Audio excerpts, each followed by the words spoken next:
Please come closer, inshallah, while being mindful of those still engaged in salah.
Please come closer, inshallah.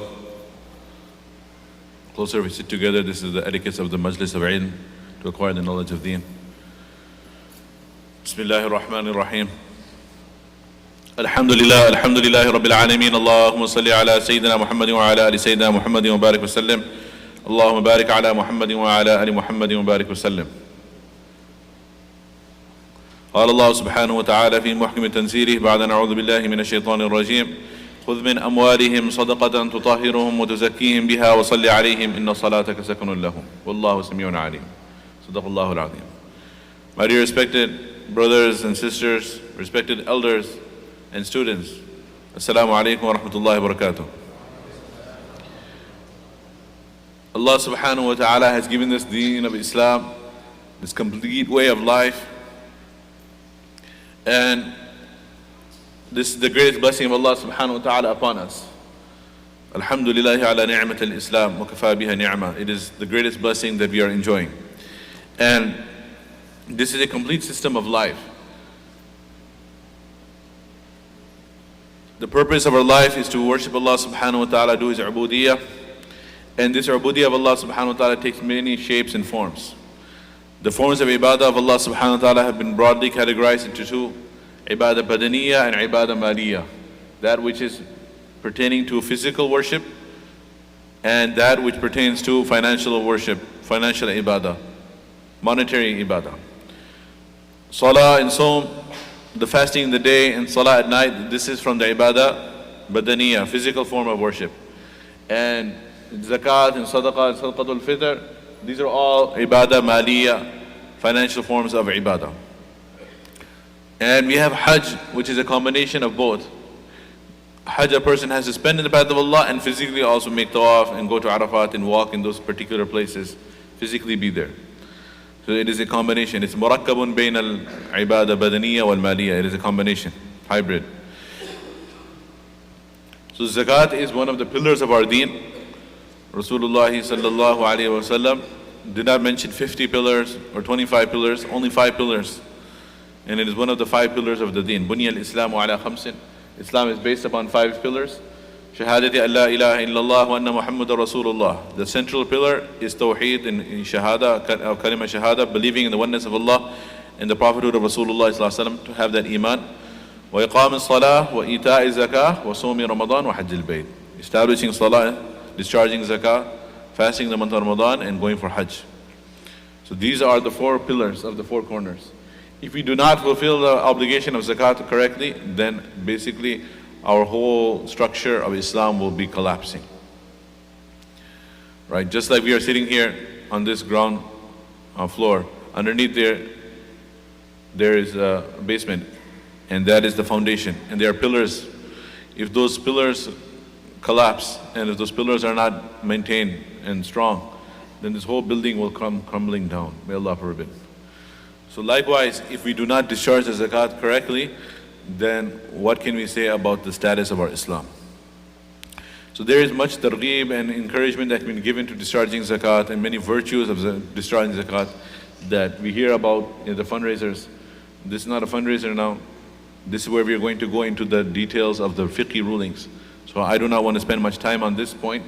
because we have a lot of material to cover. This is traditionally the longest seminar of the year. It keeps on going on, and the questions keep on pouring in. But just to put ourselves in the proper frame of mind to realize the importance of this hukum of Allah subhanahu wa ta'ala, it is a pillar of our deen. And throughout the Quran, Allah subhanahu wa ta'ala brackets it with salah. أقيموا الصلاة وآتوا الزكاة. أقيموا الصلاة وآتوا الزكاة. Establish salah and discharge the zakah. And if a person is fasting all day and doing qiyam at night and doing tilawah, but is not discharging zakat, then that person will not have gained piety. As Allah subhanahu wa ta'ala says, لَن تَنَالُوا الْبِرَّ حَتَّى تُنْفِقُوا مِمَّا تُحِبُّونَ. You cannot obtain piety, you cannot obtain birr until you spend from that which you love. Allah ta'ala knows that we love wealth. وَتُحِبُّونَ الْمَالَ حُبًّا جَمًّا. He says you love wealth excessively, you have excessive love for wealth.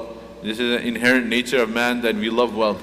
And He wants us to part from that wealth for His sake. This is a test from Allah subhanahu wa ta'ala for all of us. And there are so many warnings as well for not discharging the zakat mentioned in the Quran. وَالَّذِينَ يَكْنِزُونَ الذَّهَبَ وَالْفِضَّةَ. Those who hoard the gold and silver. وَلَا يُنْفِقُونَهَا فِي سَبِيلِ اللَّهِ. And they do not spend from it in the path of Allah. They do not discharge the zakat. وَبَشِّرْهُمْ بِعَذَابٍ أَلِيمٍ. Then give them the tidings of a dreadful torment. In Surah At-Tawbah. يَوْمَ يُحْمَى عَلَيْهَا فِي نَارِ جَهَنَّمَ. The gold and silver will be heated up in the fire of Jahannam. فَتُكْوَى بِهَا جِبَاهُهُمْ وَجُنُوبُهُمْ وَظُهُورُهُمْ. And their foreheads and their sides and their backs will be branded. Will be branded with the burning hot gold and silver. هَذَا مَا كَنَزْتُمْ لِأَنفُسِكُمْ. This is what you had hoarded for your own benefit. فَذُوقُوا مَا كُنْتُمْ تَكْنِزُونَ. So taste now that which you hoarded. The scholars say the reason these body parts are identified is because when فَتُكْوَى بِهَا جِبَاهُهُمْ, their foreheads first.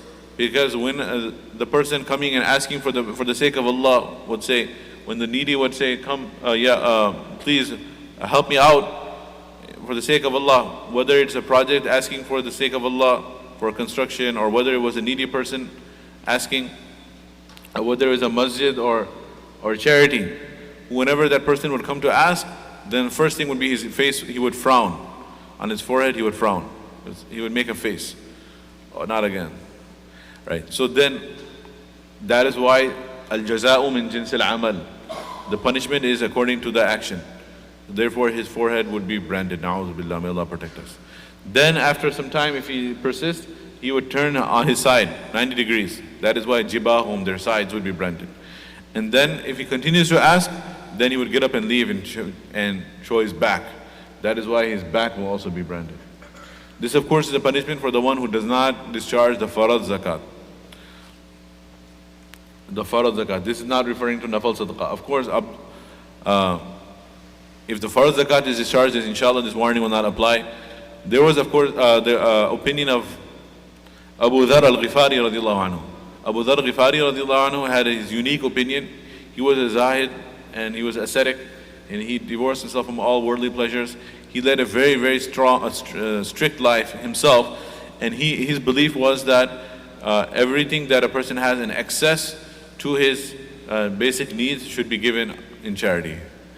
That was not his belief for other people only, for himself as well. He used to do that. So his belief was that يَسْأَلُونَكَ مَاذَا يُنْفِقُونَ قُلِ الْعَفْوَ. They ask you, what should we spend in the path of Allah? Say that which is additional to their needs. He used to take this ayat and he would say, مَا كَنَسْتُمْ. Kanastum means anything you store. So anything, money you store beyond your needs, it is haram. That was his particular view, but that is not the view of the vast majority of the Sahaba and the Fuqaha of the Ummah. So what does zakat mean? Linguistically, it means purity, praise, growth, blessing. Different meanings. One is the meaning of purity. Like tazkiyatul qulub, purification of the heart, comes from the word zakat. Tazkiyah means to purify. خُذْ مِنْ أَمْوَالِهِمْ صَدَقَةً. Allah Ta'ala says, take from them, O Nabi Sallallahu Alaihi Wasallam, sadaqah tutahhiruhum. This will purify. It purifies the wealth, the remaining wealth will become purified, and it also purifies the heart from the love of wealth. So there's double purification. It also means praise. Allah Ta'ala says, أَلَمْ تَرَ إِلَى الَّذِينَ يُزَكُّونَ أَنفُسَهُم. Do you not see those people who praise themselves? So zakat comes in the meaning of praise as well.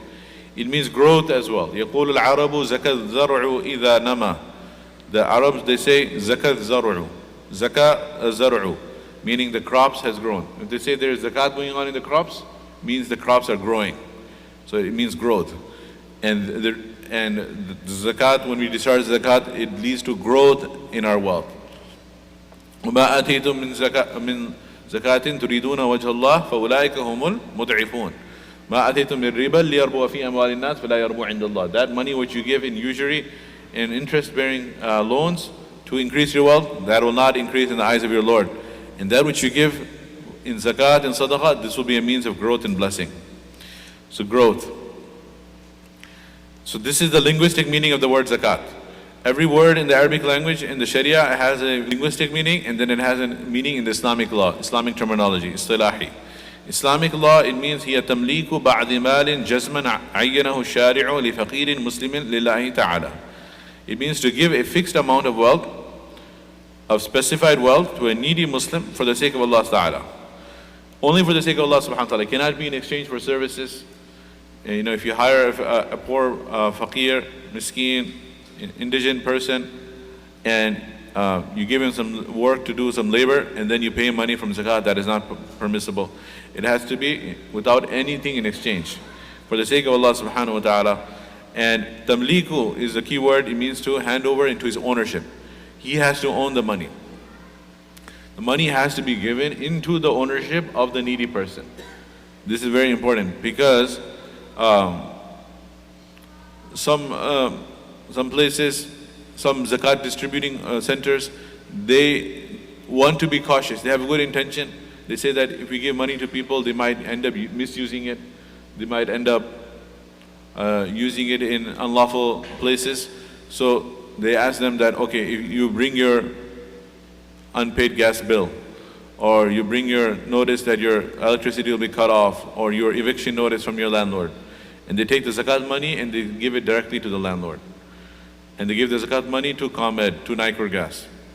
So this, it will not discharge the zakat, because ComEd, Nicor Gas, and the landlord, they are not recipients of zakat. They are not valid recipients. They are not mustahiq of zakat.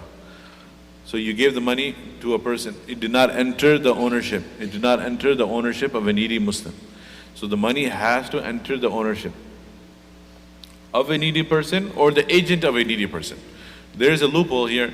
If you give it to the agent of a needy person, needy person, he appoints an agent, a wakil, and he says that, go and collect the zakat money on my behalf. And that wakil, he himself is not needy, but he is collecting it on behalf of the needy person.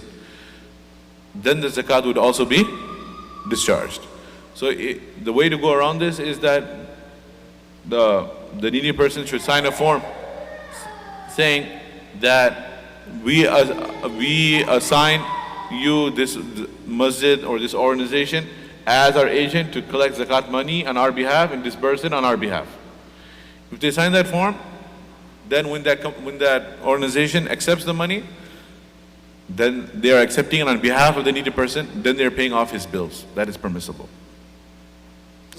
So it has to enter the ownership. If you build an orphanage, or you build a well, or you build a hospital for needy people, but no needy person is the owner of that, then your zakat will not be discharged. You have to buy something and pass it into the ownership of the needy person. Rest of these acts of khair are needed and required, but they should be done through sadaqah, through nafal, voluntary charity. There are a lot of restrictions for zakat, which is the farad one, which is 2.5%, as you all should know perhaps, and we will learn in more detail. But there are no restrictions for sadaqah. Sadaqah means nafal, charity. These words can be used interchangeably and confusing, so that's why let me be very, very specific. So when I'm saying sadaqah, then I'm speaking about sadaqah nafila. Sadaqah nafila means voluntary charity. Voluntary charity is above and beyond 2.5%. A person may give up to one third of his savings. There was a Sahabi radiallahu anhu, Sa'ad bin Abi Waqqas, who was on his deathbed. He thought he was on his deathbed, but he ended up having a long life afterward. He was very sick. So Rasulullah came to visit him, and he spoke with him. There's a lot of conversation they had. Amongst the conversation they had, Sa'ad bin Abi Waqqas radiallahu anhu said that I want to give my entire money in sadaqah. Rasulullah said, no, do not do that. Then he said, Ya Rasulullah, I want to give 2/3 of my money in sadaqah. Rasulullah said, do not do that.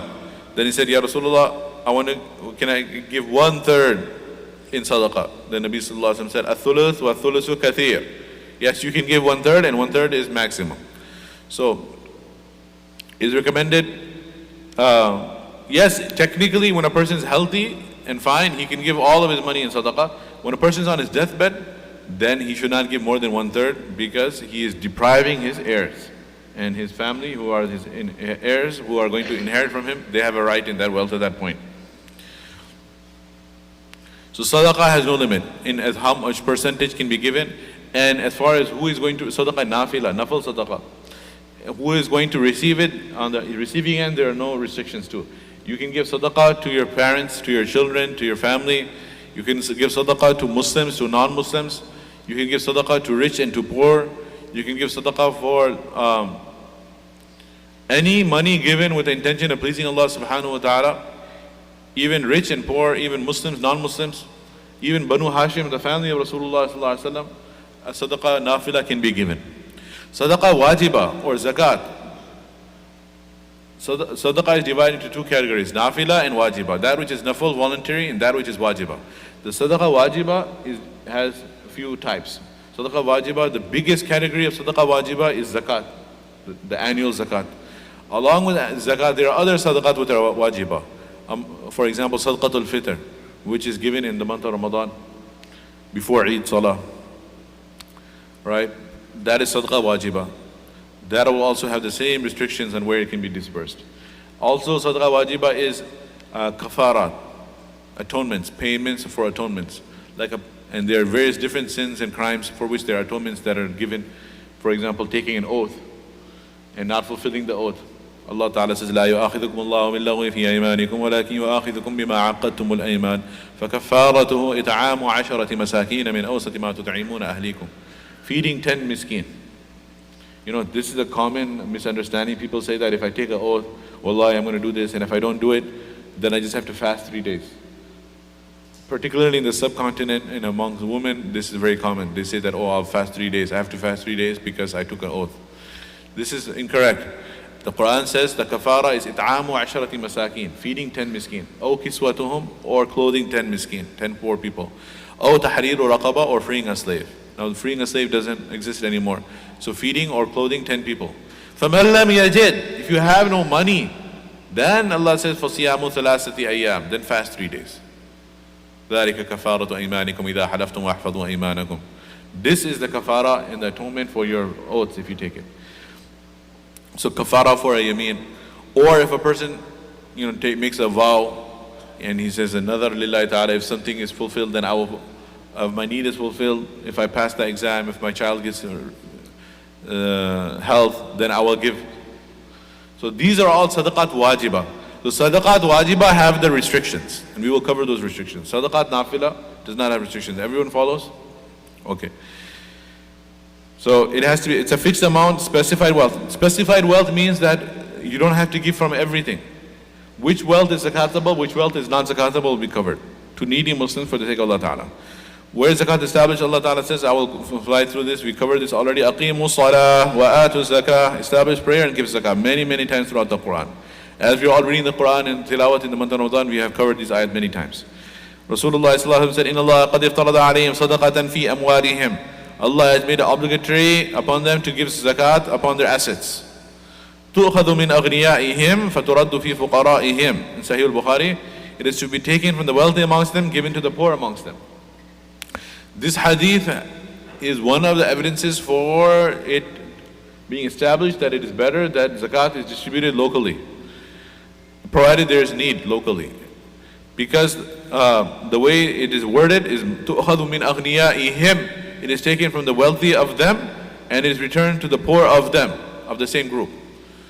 So there are certain exceptions to that. If there is a absolutely huge need that is taking place somewhere in the world, then we can go out of our way to support them. And If you have relatives that are eligible to receive zakat, not parents, not children, other relatives, then we can get double the reward for giving them zakat money. We get the reward of discharging zakat and the reward of helping our needy relatives. But otherwise, the general principle is that if you discharge zakat locally, then that is what Allah subhanahu wa ta'ala wants from us. Why should we give zakat? It is a command of Allah subhanahu wa ta'ala. Starting from 12 o'clock, then moving clockwise. It purifies the soul from greed and the wealth from impurity. As I said, salat is tahara. It purifies the wealth from impurity, it purifies the soul from greed. Promotes the circulation of wealth in the economy. It is the right of the needy. It bridges the gap between the affluent and needy. It reduces inequality in amount of wealth between the rich and poor. So this is some of the reasons why zakat should be given. It is, first of all, the most important reason. It is a command of Allah. Allah is our Lord, we are His slave, we follow the order of our Lord. What are some virtues and admonitions in relation to zakat? Allah subhanahu wa ta'ala says, the example of those who spend their wealth in the path of Allah is like a seed of grain which grows 7 spikes. مثل الذين ينفقون أموالهم في سبيل الله كمثل حبة أنبتت 7 سنابل في كل سنبلة 100 حبة. Allah will multiply the reward 700 times. يمحق الله الربا ويربي الصدقات. Allah destroys interest and gives increase for charities. Allah subhanahu wa ta'ala will destroy our economy through riba and will increase it through sadaqah. For example, if somebody has $100 and he gives $10 in zakat or $10 in sadaqah, $2.50 in zakat, and then he gives in sadaqat he gives $7.50. He gives $10 away for the fi sabilillah. Then he will have $90. Another person has $100. He gives someone a loan on a 10% interest, and he gets $110 back. So if we will compare it, we will say the $110 is greater than $90. So riba and interest, the money became 110, and sadaqah it became 90. So 110 is greater than 90. 110 is not less than 90. So how do we understand this ayah? The way we understand this ayah is that we are measuring wealth incorrectly. We are measuring wealth incorrectly. We are measuring wealth by quantifying it. And if you quantify wealth, naturally 110 is greater than 90. But that is not the true measure of wealth. Not by quantifying it. Rather, the true measure of wealth is how much benefit you derive from it. How much benefit you derive from it, how much comfort you derive from it, how much happiness you derive from it, how much contentment you derive from it.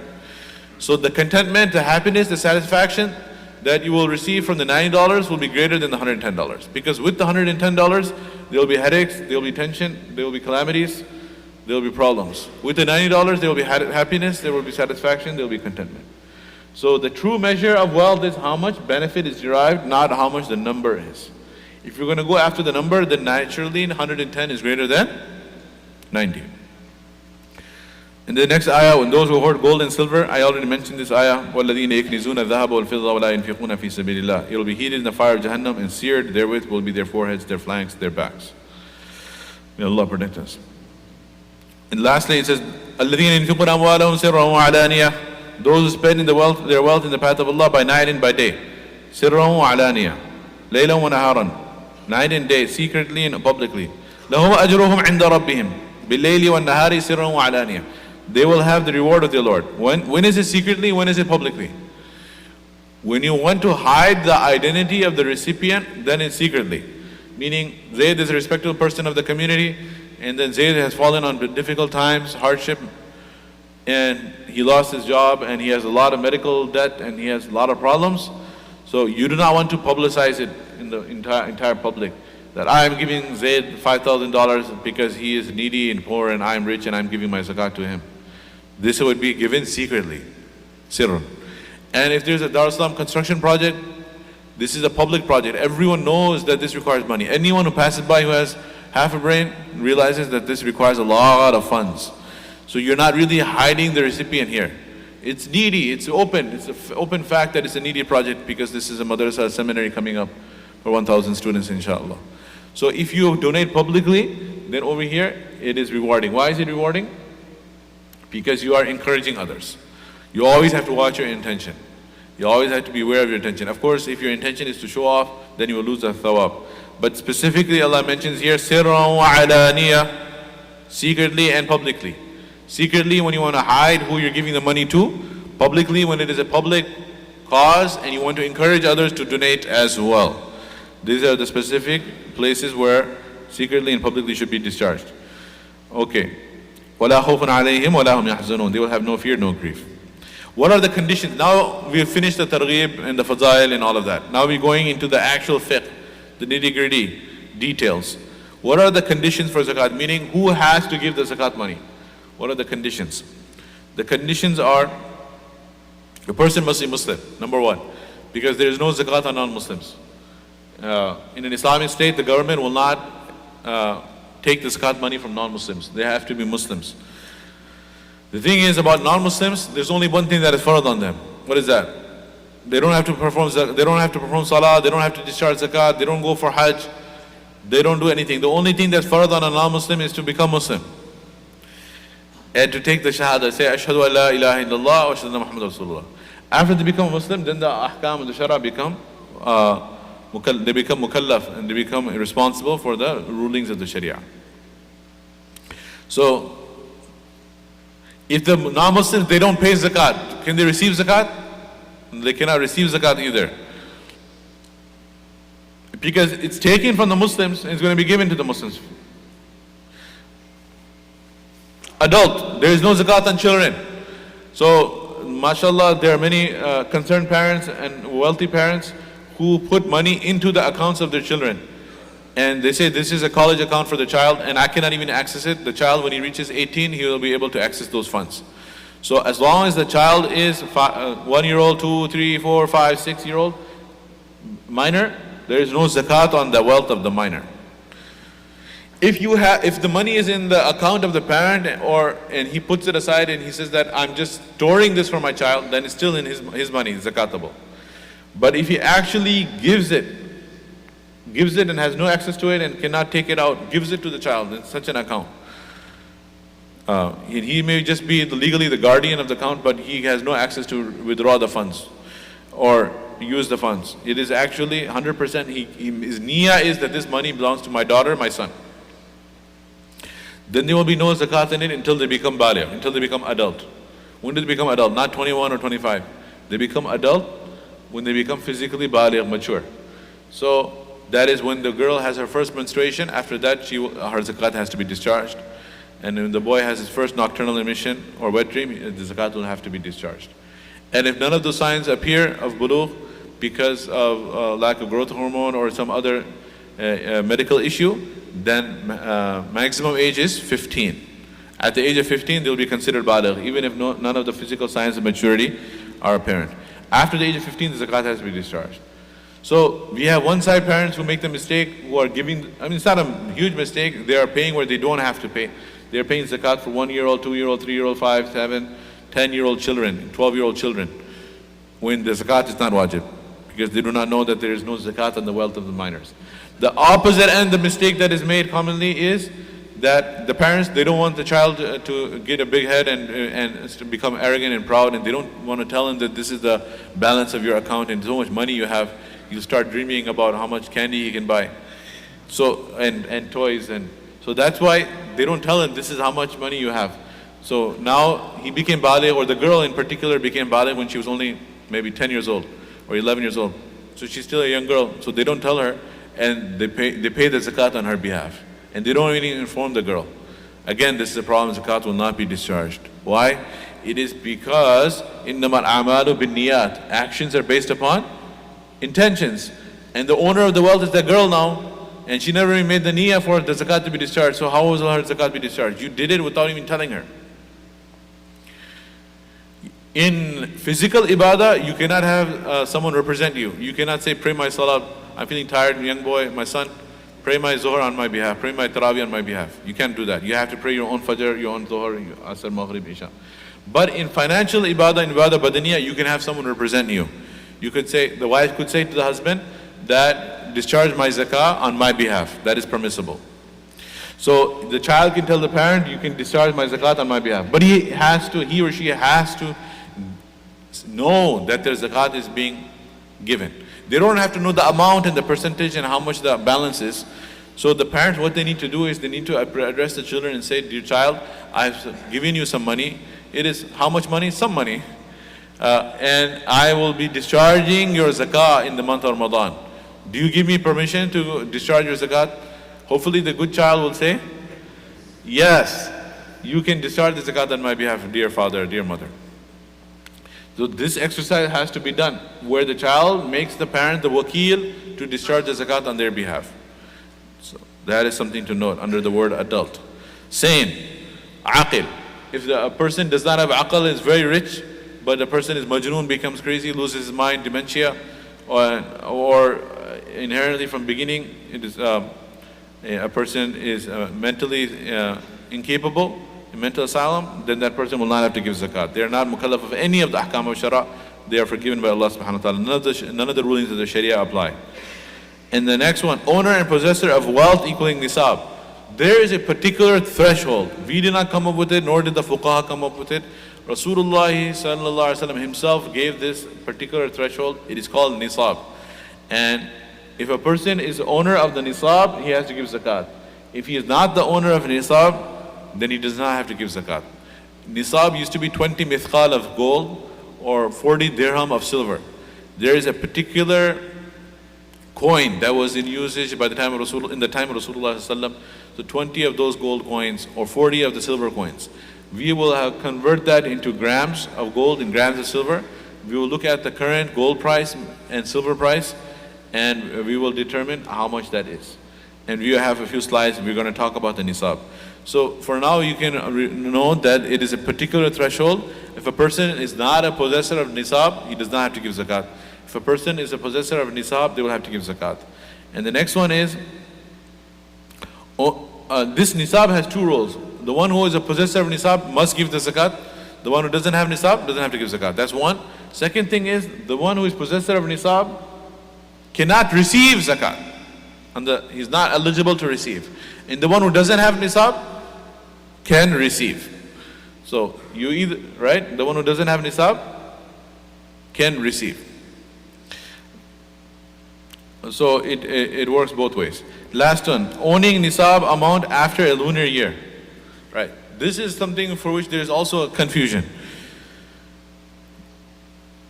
Owning nisab amount after a lunar year means that you as a person, as an individual, maybe a young individual, he just started working, he had no money in his account, he didn't have parents who give money and put in his account. He, alhamdulillah, worked hard and started earning. So when he gets his first paycheck, and now he has money greater than the nisab. Say the nisab is $500. So now, alhamdulillah, after spending all, paying for his rent and paying for his expenses, he has $800 or $1,000 in the bank. This is his first savings he has. So now he has to note down that date, that month, and this is the beginning of his zakat year. This is the beginning of his zakat year. It could be any month of the year. Depends on when his income starts. And then the course of the year goes by, weeks go by, months go by. Sometimes he ends up having more money, sometimes he has less money. Sometimes he has a lot savings, sometimes he has less savings. Sometimes he might have inherited wealth and he had a lot of wealth, or he might have lost wealth and a lot of expenses came about unexpected, or money was stolen from him, he lost it. All of that fluctuation doesn't make a difference, does not make a difference. When 1 year passes, on the same date that he became sahibun nisab, possessor of nisab the first time, when that date comes again, after one entire year, on that date, is he a possessor of a nisab or not? So if he is a possessor of a nisab, again, after one whole year passes, then he will have to discharge the zakah. So as a person, a year passes on the person, and the person now is a possessor of a nisab after 1 year. What happens is that many people get confused. They believe that the actual money has to remain in your possession for 1 year. That is not the case. That is not the case. The reason is, for example, if a person is getting his paycheck every 2 weeks, like on the 15th and 30th of the month. So, and from every paycheck, he's saving, mashallah, $100. He saves $100, he doesn't spend. So, it entered into his account on the 15th of the month and the 30th of the month of January, of February, of March, of April, of May, of June, July, August, September, October, November, December, every month. So, the $100 that he's saving, 1 year of that remaining in his possession would pass when? Every 15th and every 30th of every month. He would be passing 1 year since the $100 remained with him. Would it not be? So does that mean that he has to give zakat every 15th of every month and every 30th of every month? In January and February and March and April, and every month of every year, every 15th and every 30th he has to give zakat. Why? Because 1 year has passed since those $100 remain in his account. Is that the case? No, that's not the case. You don't have to wait for every cent to be in your possession for 1 year. You have to remain a possessor of Nisab for 1 year. Now, when does this become challenging? Is, for example, if a person had a bank balance of 1,000, 2,000, 3,000 savings, something in that range, and 11 months pass by, and right before his zakat is due, something which is non-zakatable asset, like a home that you're living in, he sold the house, and he just got $500,000. And he still did not purchase another house. He did not purchase another house. He's staying with his brother's family. He's an interim. This is why I'm giving you those challenging scenarios. Before you ask me, I'm asking you, or I'm telling you. So he says, so now on the zakat due date, the guy is used to he's around in the range of having $5,000, $4,000 savings. But now on the zakat due date, just 1 week before, even for the sake of the argument, 1 day before his zakat due date, what happened? The zakat due date is not on the Gregorian calendar. It will be on the lunar calendar. So his zakat due date is every year he gives zakat on Ramadan 10th. By the way, we said that when it was the zakat date, starting from the first time the person got money, right? So it's not that everyone gets their job in Ramadan. It could be any time in the year. But you want to make it in Ramadan because you get, you heard of buy one, get one free. This is buy one, get 70 free. Man adda fariidatan fihi kana kaman adda 70 fariidatan fima siwahu. Whoever fulfills an obligation in Ramadan will get the reward of 70 obligations, fulfilling 70 faraid. So what you can do is you can change your date to make it in Ramadan. How so? The first year you prepone it. Even if it's only been 6 months, you give your zakat in Ramadan. And you say, this is my due date from now on. I'm going to give my zakat on Ramadan 10th, or Ramadan 20th, or Ramadan 27th. Any date in Ramadan. You give your zakat early 1 year, even though it's not farad.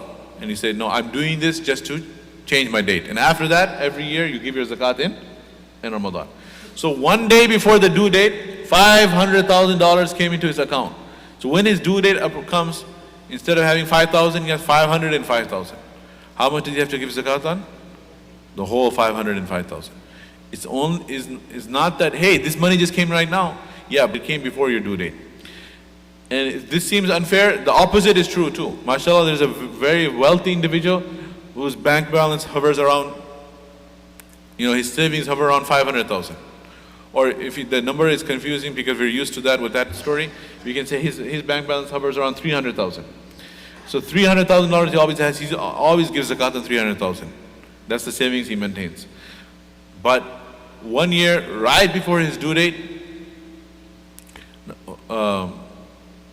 he ended up purchasing a house with that money, or the money got stolen, or he had some huge expenses he had to end up spending 50,000, 100,000. Whatever money was gone, is lost, even though he had it the whole year, but it's right before his zakat due date, and now it will not be zakatable. So everyone is clear about owning nisab amount, meaning a person has to be owner of nisab amount after 1 year. During the year, whatever fluctuation happens is not going to be considered. What is the nisab of gold? It's 87.48 grams, or its equivalent in cash. And silver is 40 dirhams. 40 dirhams is 612.36 grams, or its equivalent in cash. So the gold is 87.48. Who came up with this? Who said this? Rasulullah sallallahu alaihi wasallam very specifically mentioned this nisab.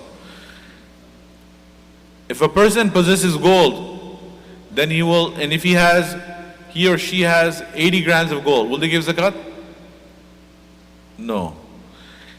Think about it. If the 80 grams of gold, the value of the 80 grams of gold is greater, is equivalent to 1,000 grams of silver. If the value of the 80 grams of gold is far more expensive than silver. So if the 80 grams of gold, the value is like 2,000 grams of silver, would you have to give zakat? No. Why? Because if you possess gold, you follow the gold nisab. If you possess silver, you follow the silver nisab. So even if you have 2,000 grams of silver worth of gold, but it's less than the gold nisab, you will not give zakat until you hit the gold nisab. And if you have silver less than the silver nisab, you don't give the zakat on the silver. Now, if you possess mixed assets, the general fatwa has always been that there's two principles here. Now, the mixed assets, meaning if you have dollars, you have fiat currency which is not tied to gold or silver, dollars, pounds, euros. Which nisab will you follow, the gold nisab or the silver nisab? So the scholar said that it's not, if it was based on gold, then you would follow the gold nisab. If the backing of the dollar bill was silver, you would follow the silver. But it's neither. The dollar is not backed by gold, it's not backed by silver anymore. It used to be. So what are we going to do? Now the scholars looked at it, they said that they looked at two principles. Number one is you want to be adopt the path of precaution with respect to ibadah. The more precautionary route is to go with the lesser of the two. And in this day and age, the lesser value is that of silver. It's only a few $100s. 612.36 grams is only a few $100s. I'll show you the exact numbers. This is from today. The current nisab values for today, silver nisab is 0.47 per gram, meaning 47 cents a gram. And times 612.36 grams equals $287.81. That's it. That's nothing. The gold nisab, see how the value of gold is $41.35 a gram. Times 87.48 grams, it becomes 3,617. It's more substantial. So if you have silver, you go with 612 grams. If you have gold, you go with 87.48 grams. Now if you have dollar, what should you do?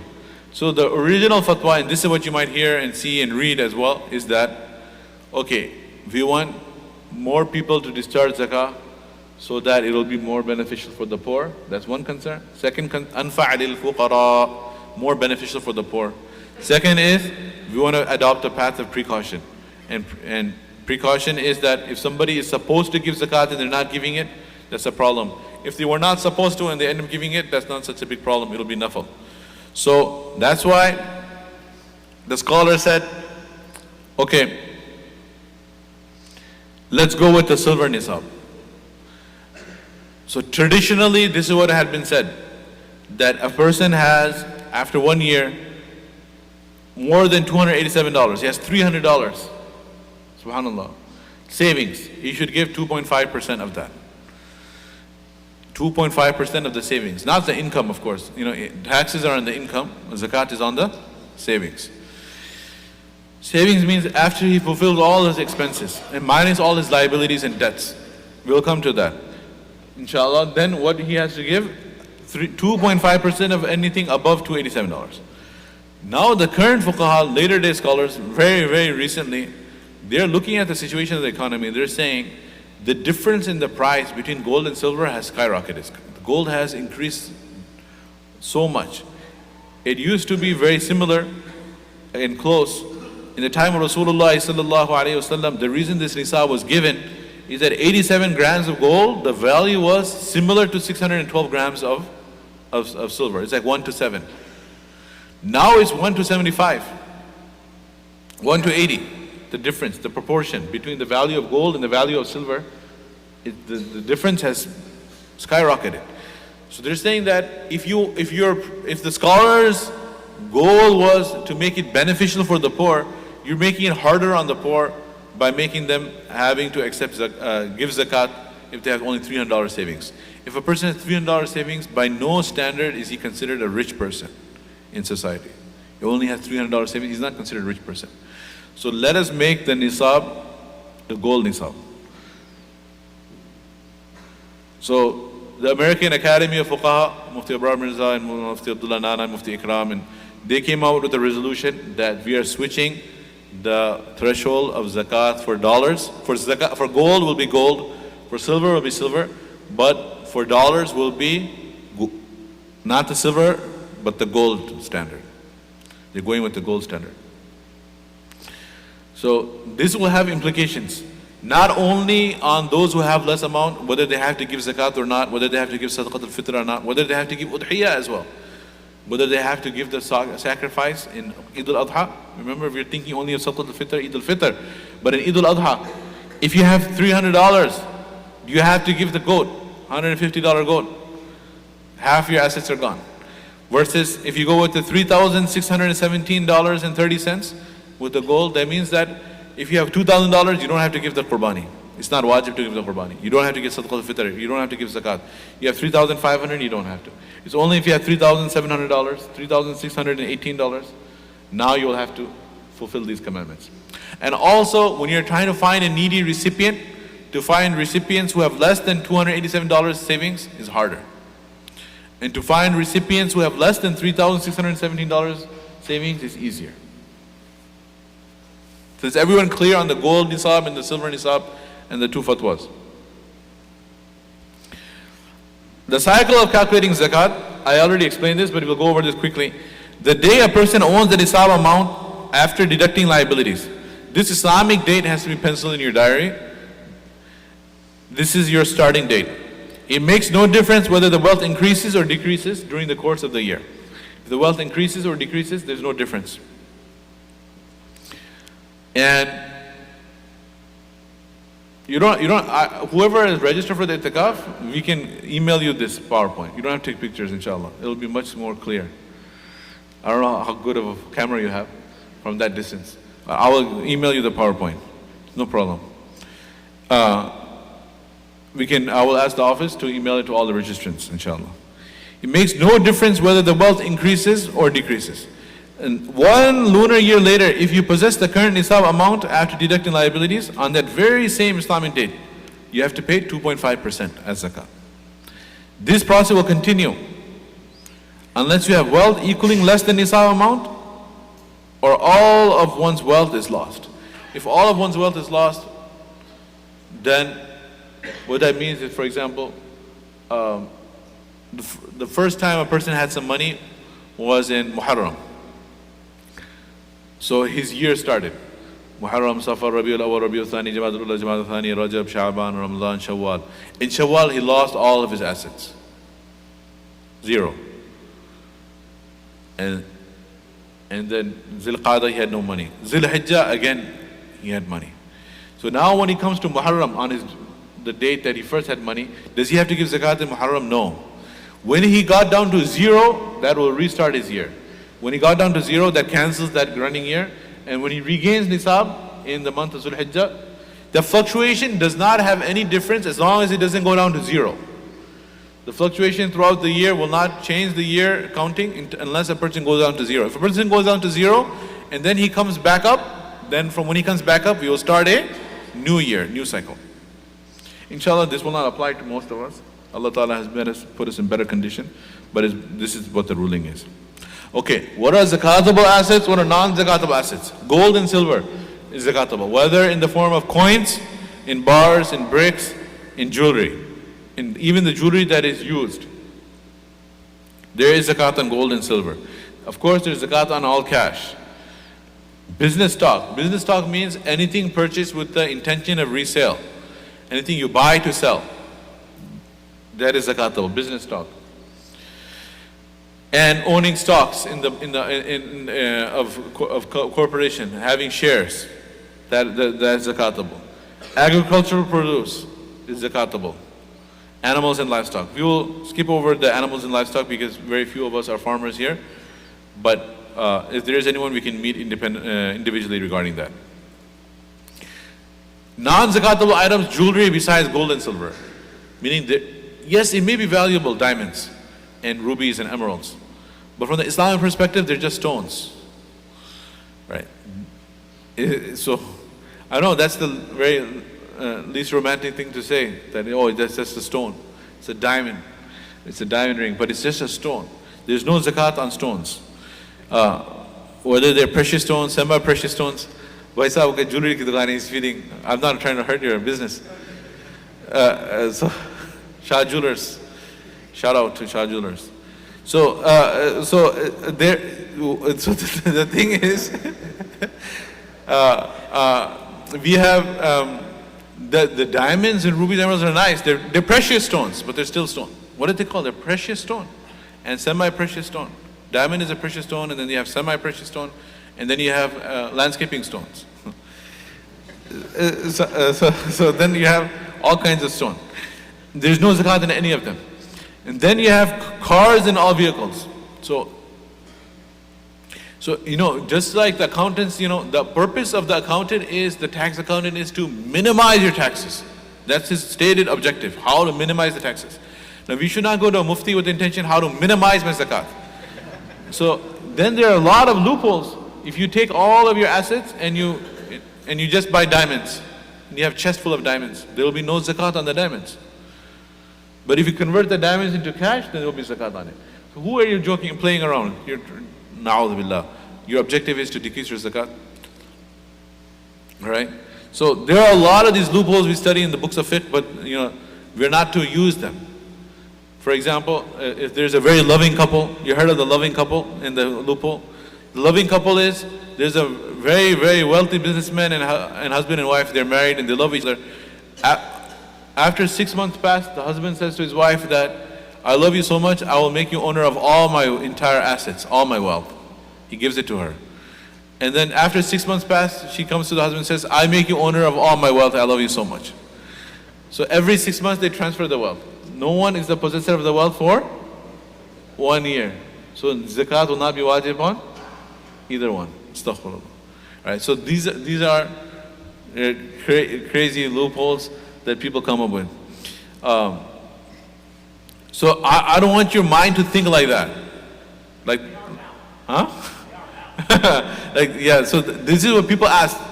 Cars and vehicles. So yeah, if you have a Lamborghini, Maserati, whatever, there's no zakat on it. But does it mean that we take our money and invest in such cars? If you are buying and selling cars, there will be zakat, because that will fall under business stock. But if you have cars for personal use, now if someone has 20 cars, 80 cars, 50 cars, there's no zakat on the cars, if they are for personal use. Why he needs 50 cars is another matter. Okay, properties. Properties means your home that you're living in, there's no zakat on, and if you own other properties, and you are as an investment, meaning you are collecting rent and you're leasing out the property, there will be zakat on the rent that you get, because that will go into your income. But the value of the whole property, so you bought an apartment, a condo for $300,000, $200,000 condo, and you are getting rent from that. So there is no zakat on the $200,000, the value of the condo. There is no zakat on the property, on the home. There will be zakat on the rent meaning the rent goes into your account, and once a year you give zakat 2.5% on your account. So the zakat will be discharged that way. So there's no zakat on the actual physical properties on lease. Electronic appliances, household appliances, all the furniture at home. The cars, the furniture, the home, the property, all these immovable assets, fixed, immovable, there's no zakat. If a person has farms, there's no zakat on the farm, land, the value of the land, how many dollar per acre. There will be zakat on the produce only. So gold and silver for personal use is zakatable. White gold also has gold content in it. There will be zakat on the gold content. So when you calculate the zakat of the jewelry, there's a whole carats business. 100% gold is 24 carats. So 24 out of 24 carat is gold. So there will be the zakat on the entire amount. And if there's 18 carat, there's 12 carat, 22 carat, 19 even 9 carat. So there will be zakat proportionate to the value of that. The non-gold content is not zakatable. So white gold has a small percentage of gold in it. that percentage of gold will be zakatable. If it's gold plated, like there's a gold plated watch, you don't have to weigh the watch and give zakat on it. Gold plated should not be worn by men by the way, it's only for women. Cash in hand, bank coins, notes, of course, they're all zakatable. Okay, there's some detail on business stock. Business stock means commodities refer to those items purchased with the intention of resale. Anything a person purchases with the intention of resale is zakatable. So we mentioned appliances are not zakatable. For example, if somebody has a lab, a doctor has a lab, or surgical instruments, there's no zakat on the lab equipment, there's no zakat on surgical instruments. It's on the fees or on the payments he receives there's zakat, only on the cash. Whereas somebody else has a business. If somebody owns a Walmart, the entire inventory is zakatable. That's why the zakat of the businessman is so much. And Allah Ta'ala gives barakah in business as well. So, but minus the liabilities, right? So if they don't forget, if somebody has a car lot full of cars, the value of all of the cars in the car lot is 2.5% of that. Minus how much but when he calculates it, he will minus how much he owes for those cars. If he has paid them all in full, then he has to give zakat of the entire amount. But if he owes money, he can minus the liabilities, right? So Shah jewelries, mashallah, your zakat will be on all the gold, right? The zakat of the jewelry, that is great, and that is why they are those who are supporting the institutions, mashallah, in the Muslim lands, the businessmen and the businesswomen. Okay. So commodities refer to those items purchased with the intention of resale. Zakat is compulsory on one's business stock. Zakat will be calculated according to the retail price of the goods. When you're calculating 2.5%, is it on the purchase price or the retail price is a question. The retail price, the selling price, not the purchasing price, which is obviously higher, the retail price. Zakat is not compulsory on real estate purchased with the intention to lease out. I mentioned this already. If you buy a property and you're just leasing it out, there's no zakat on the value of the property. Sometimes people say it's unknown intention. I bought a plot of land in Pakistan. I'm not sure what I'm going to do with it. I might sell it if the price goes up. I might build something and rent it out. I'm not sure. So there's no zakat on that. It's only when you actively start selling the property, put it on the market, now it will become zakatable if your due date falls. One will add the value of gold, silver, cash in the total value of goods and will give 2.5% as zakat. You add up the gold, the silver, the cash, total value of the goods, give 2.5%. If there's a partnership, there's a small little business and there are two partners working together, then every partner is responsible to dispense zakat on his percentage share. Whatever percentage they have in the business, they have to give. If it's 60-40, 50-50, 70-30, whatever the percentage share is. You have to evaluate the finished goods at the sale price, and unfinished goods can be evaluated with the market price. So if the goods are unfinished, still in production, these are small details which will not be applicable to many people. Some common transactions. If there are people who have Islamic loans through guidance or through Islamic financial, University Islamic Financial, you have ijara and diminishing musharaka schemes. This is a whole lesson on its own. I'm not going to go into explaining what diminishing musharaka is. If you are in this engaged, you know what it is. You were explained before you signed it. These are not considered as debt. Therefore, no future payments at all can be deducted from zakatable assets. Meaning, if you have a diminishing musharaka scheme with guidance financial, and you have your monthly payment which is due, you cannot deduct that and say that I have $5,000 in the bank, but I have $1,000 due to guidance this month, so therefore I'm going to deduct that as a debt and give zakat on $4,000. No, that is not considered a debt. Deposits. Money deposited for safekeeping or given to another party for guardianship is zakatable.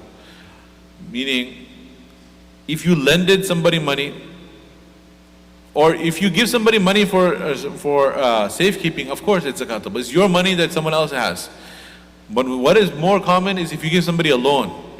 If you give somebody a loan, you give a loan of $5,000 to somebody, to your friend. So that friend When he is calculating his zakat, he'll say, I have $10,000 savings, but $5,000 I owe to so-and-so. I'm going to make that, consider that a liability, and I'll give zakat only on 5,000. He won't give zakat on the loan. Why? Because he will consider it a liability. He won't give it. And if you say, I don't have that money in my hand, so I'm not going to give zakat on it, then no one will give zakat on it. The person you lend the money to, he considers it a liability, he won't give zakat on it. And you say, I don't have it, so I won't give zakat on it, so no one is giving zakat on it. Who is supposed to give zakat on it? The one the money is owed to. The one the money is owed to. If the money is owed to you, you have to give zakat on it. You have the right to demand your money back. Islamically, even if you gave a time period and said that give the money after this date, you still have the right to demand it when you need it. So you have to continue to give zakat on money you have lent out to other people. They will consider it a liability, not give zakat on it. You have to give the zakat on the money that you have lent out to people. And if it is a bad debt, we're going to talk about it, then you forgive it. That of course is not zakatable. You have forgiven the whole principal amount. Why you would give zakat on it? Or if they are denying it and they're saying, no, you never gave me money, get lost, I don't know you, I don't remember you. And years are passing by, there's no zakat on it. If after many years you get it, then you can give zakat after you get it. We're going to cover that. Okay. Any social security allowances that a person gets from the government, there is zakat on that. It will be added to the gross assets.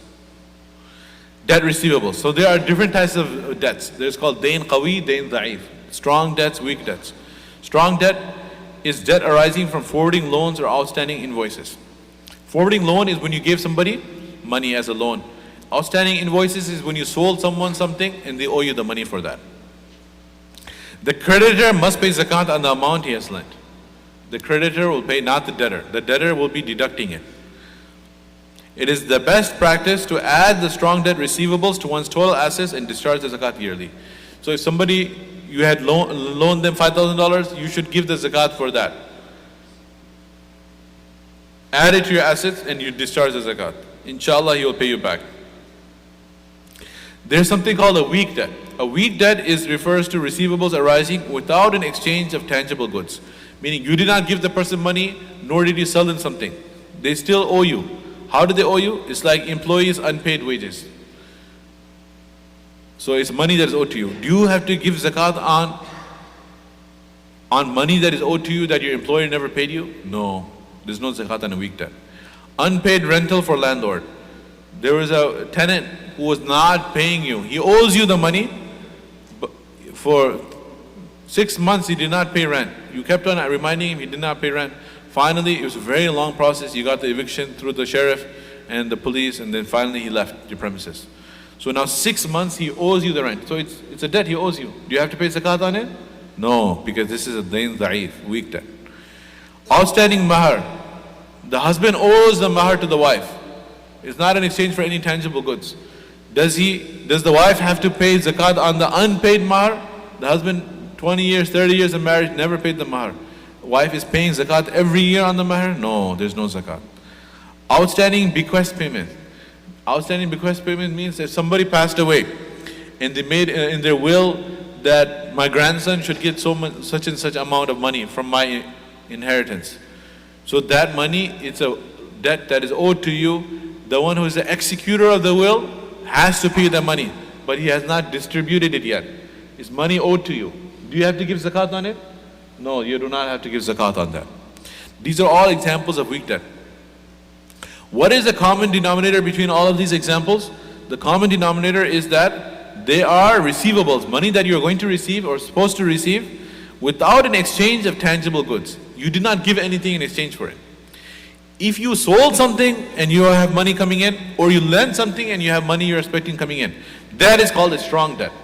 Debt arising from forwarding loans or outstanding invoices. That is a strong debt. This one, strong debt, is zakatable. Weak debt is not zakatable.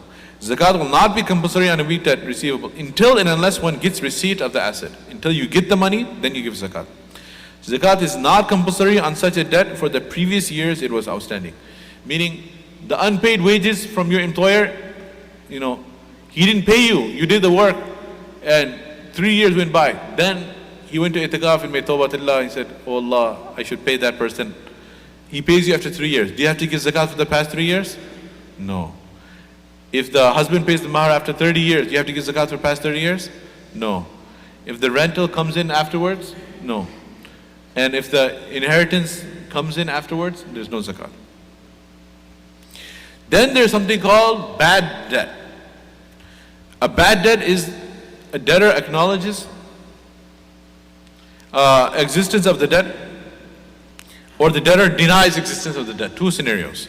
If he acknowledges, he says, yeah, I owe you, whether solvent or insolvent, whether he's rich or poor, he acknowledges existence of the debt, then the debt is not excluded from the creditor's zakat liability. You have to continue to give zakat. However, if a creditor is unable to release his debt from his debtor despite his acknowledgement, it is not liable to zakat. You try your best, and the person is just not paying up. Then it's forgiven. You do not have to pay zakat because you can consider it lost. If somehow or the other, after many years, he ends up paying, then you will have to give zakat at that point for the past years. But until then, it's forgiven. And if the debtor denies the existence of debt, if he denies it outright, cannot be established, there's no proof, then it's not subject to zakat because you have no proof for it. Now we're talking about liabilities. On the other end, when you're calculating your zakat, can you deduct the debts? So previously, what it used to be, I want you to understand this before reading the next slide, is that no one would take debts because debts were something bad. Debts were something that you take only in extreme necessity. So that's why the ruling used to be the entire amount of the debt is deductible. So if you have $5,000 and you owe people $4,000, you have to give zakat on $1,000. Or if you follow the gold standard, there's no zakat on $1,000. So therefore, you don't have to give zakat. In fact, you can receive zakat, right? This was the case. But now what happened is, no one would take debt unless they absolutely needed it. Now the situation is that the way the economy is, everyone is in debt because people are been conditioned to spend beyond their means. You can afford a house. Actually, mashallah, you have $150,000 cash. Subhanallah, you have $150,000 cash. You can pay and buy a $150,000 home, 100% cash. But what do you think? A person who has $150,000 cash in his bank, is he poor or rich? He's rich. He has $150,000 saving. But will he want to live in a home that costs $150,000? No way. The $150,000 home, what type of neighborhood that will be? How will the house be? He wants to live in a house that will cost $500,000, $800,000. All right? He doesn't want to live in a house that costs $150,000. He can pay $150,000 cash and buy a house. But why when he wants to live in a neighborhood in a place that the house value is $150,000? $150,000 sitting in the bank, that's a lot of money, savings. But $150,000 home, that's not a lot. That's not the best house. $500,000, $600,000, $800,000, $900,000, $1 million home, that's a nice home. So what's happening is, people are saying that I'm going to put this as a down payment and I'm going to enter into loans, whether Islamic or un-Islamic loans, permissible or impermissible loans. They're entering into all of these mortgages and they end up having debts. Likewise in business, people have money, but they want to expand the business further. They own one factory, they want to own 2 more factories. So they're taking debts. So the whole economy is based on having debts and debts and debts. Now if you say that the entire amount of the debt can be deducted, then hardly anyone in America will be giving zakat. Because people have huge amount of loans for their homes, 30-year loans, long drawn-out loans. So if you say that a person, mashallah, just running balance in his checking account, he has, $80,000 lying there. He's a good person, he has a lot of cash at hand, his pocket change, $80,000 sitting there. But he has a $500,000 mortgage, $300,000, $400,000 mortgage outstanding. So he will say that, okay, now I do my zakat worksheet. How much money I have? $80,000. How much gold I have? How much? I have $100,000. I have $150,000 cash in hand, and I have stocks and everything. But then my debt is 400,000 minus 4. So I'm negative 300,000. So I am a recipient of zakat. Right? This is the problem. So that's why the original ruling was that you can deduct your entire amount of the debt. Well, that will not fly any longer because of the change in the economy, because of this culture that was created of everyone being in debt. So previously, when a person had debt, it would be a mountain on his head. He could not sleep at night. How am I going to pay off this debt? Now people are sleeping soundly at night, mashallah. They're not worried about the college debt, the credit card debt, because these are all long term. It's not due. It's not due right now this month. It's not due at the end of the month. It's not that the guy is knocking on your door. He's expecting you to pay it. The more you delay it, the more late fees, the more interest accumulates. It's better for them. Na'udhu billah, if you're involved in interest, by the way, it's haram. So this is this is the culture. So that's why the scholars say, some say that no, you cannot deduct the whole amount of the debt. You can deduct just that amount which is due the month that you're giving zakat. This is the safest and best fatwa. That in this month, whatever bills you have outstanding, whatever expenses you have that you have paid, they're already gone, and they're still due, you can deduct that. The monthly payment for the credit card debt, the student debt, the college debt, the house debt, whatever long-term debts they are, you can deduct the monthly payment. This is the safest fatwa. Do not deduct beyond that. There's another fatwa, which it's in this PowerPoint, in fact, it shows that fatwa, that's why it's on the next one. I didn't show it yet to you. It says that you can deduct whatever is due for that whole year, for 12 months. If you go with that fatwa, then very few people will give zakat as well. Because if you start adding up all the payments for the whole year and deduct that from your savings, again, very less will be left. So this is what it says. Debt liability, short term. The total amount of the short-term liabilities will always be deducted when calculating one's zakatable assets, if it's due right away. Long-term, over a number of years, the amount one needs to pay in the course of 1 year will be subtracted from one's gross assets. For course of 1 year. What did I prefer for you? You just deduct only the amount that is due in that month.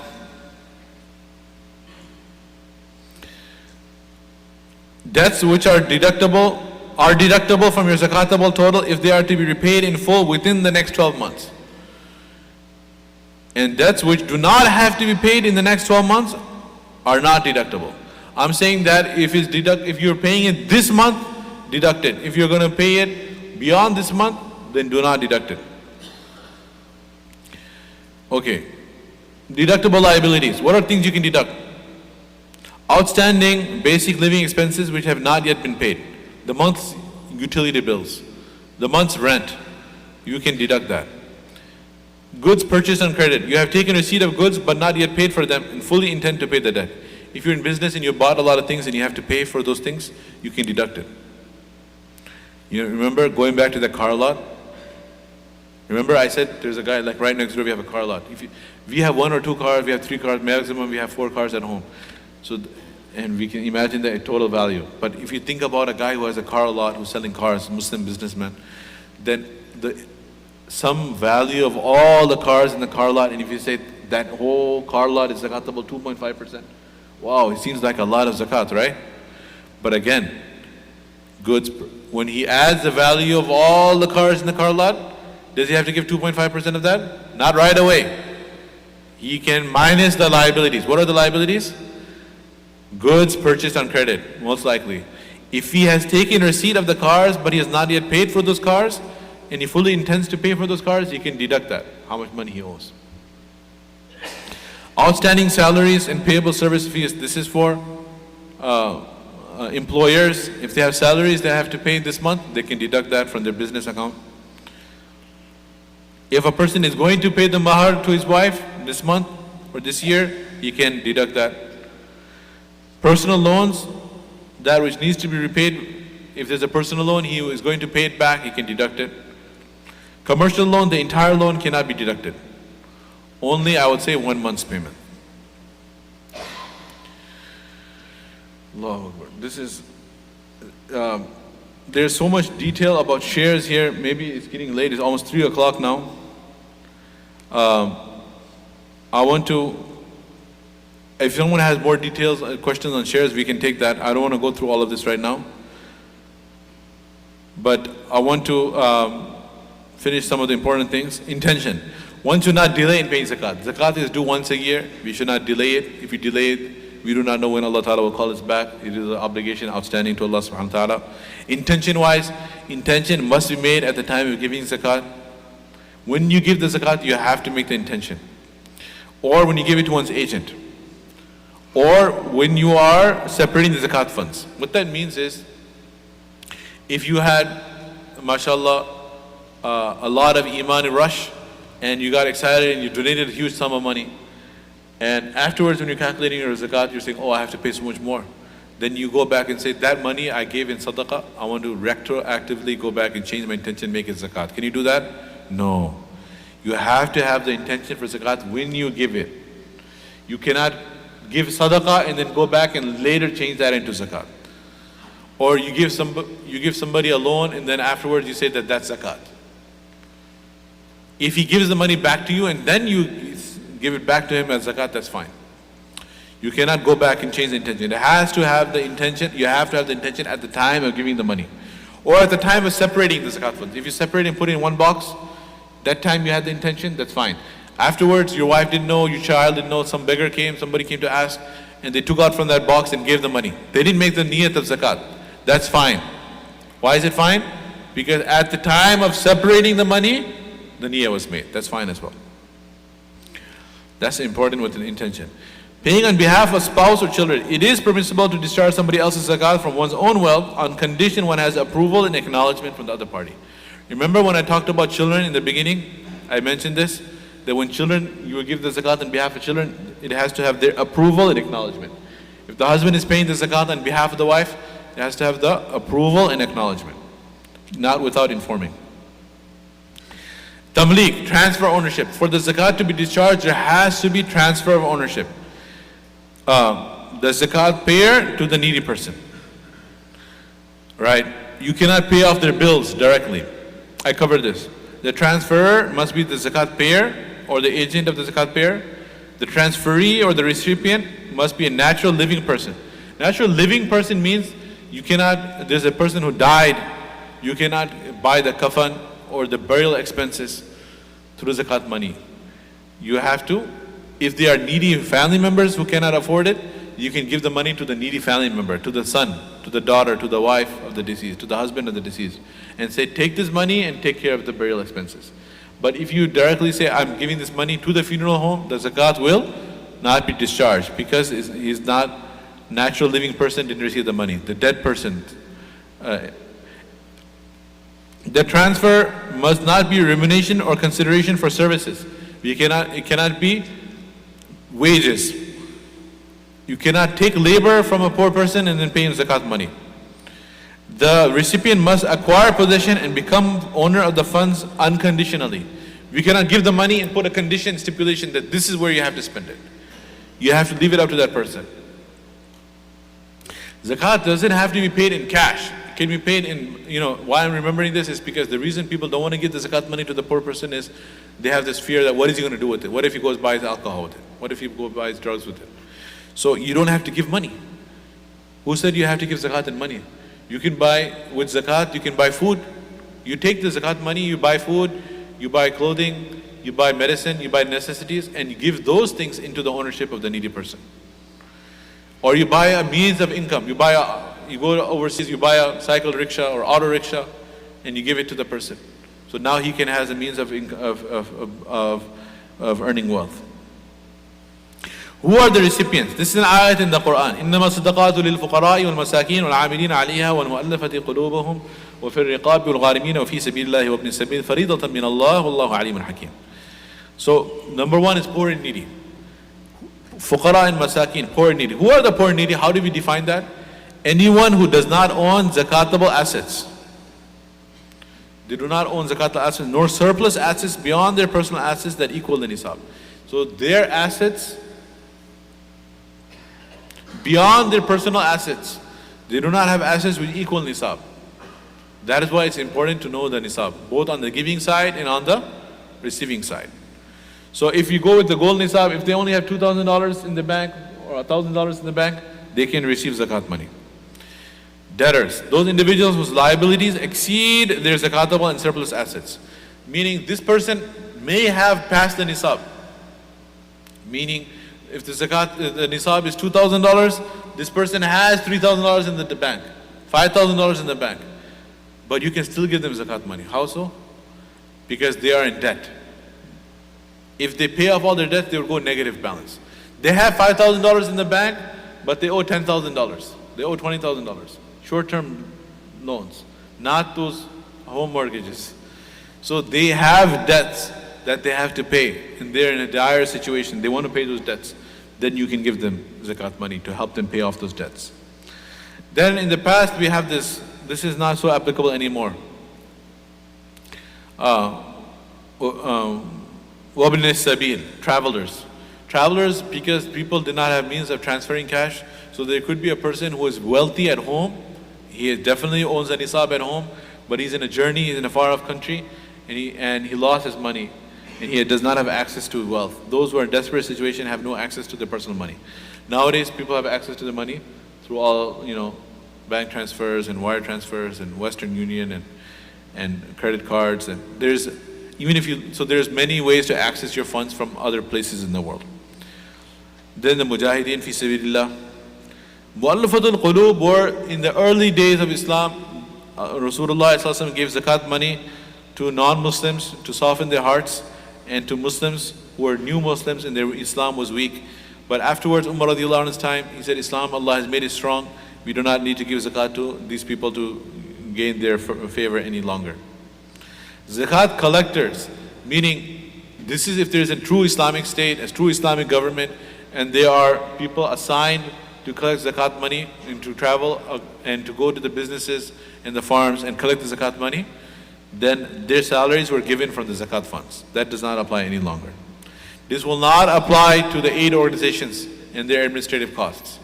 For example, if Islamic Relief says that 10% of our collection goes in administrative costs, then that is not they are not a valid recipient for zakat money. Their marketing, their fees, their salaries, that's not zakat. You cannot give zakat money for that.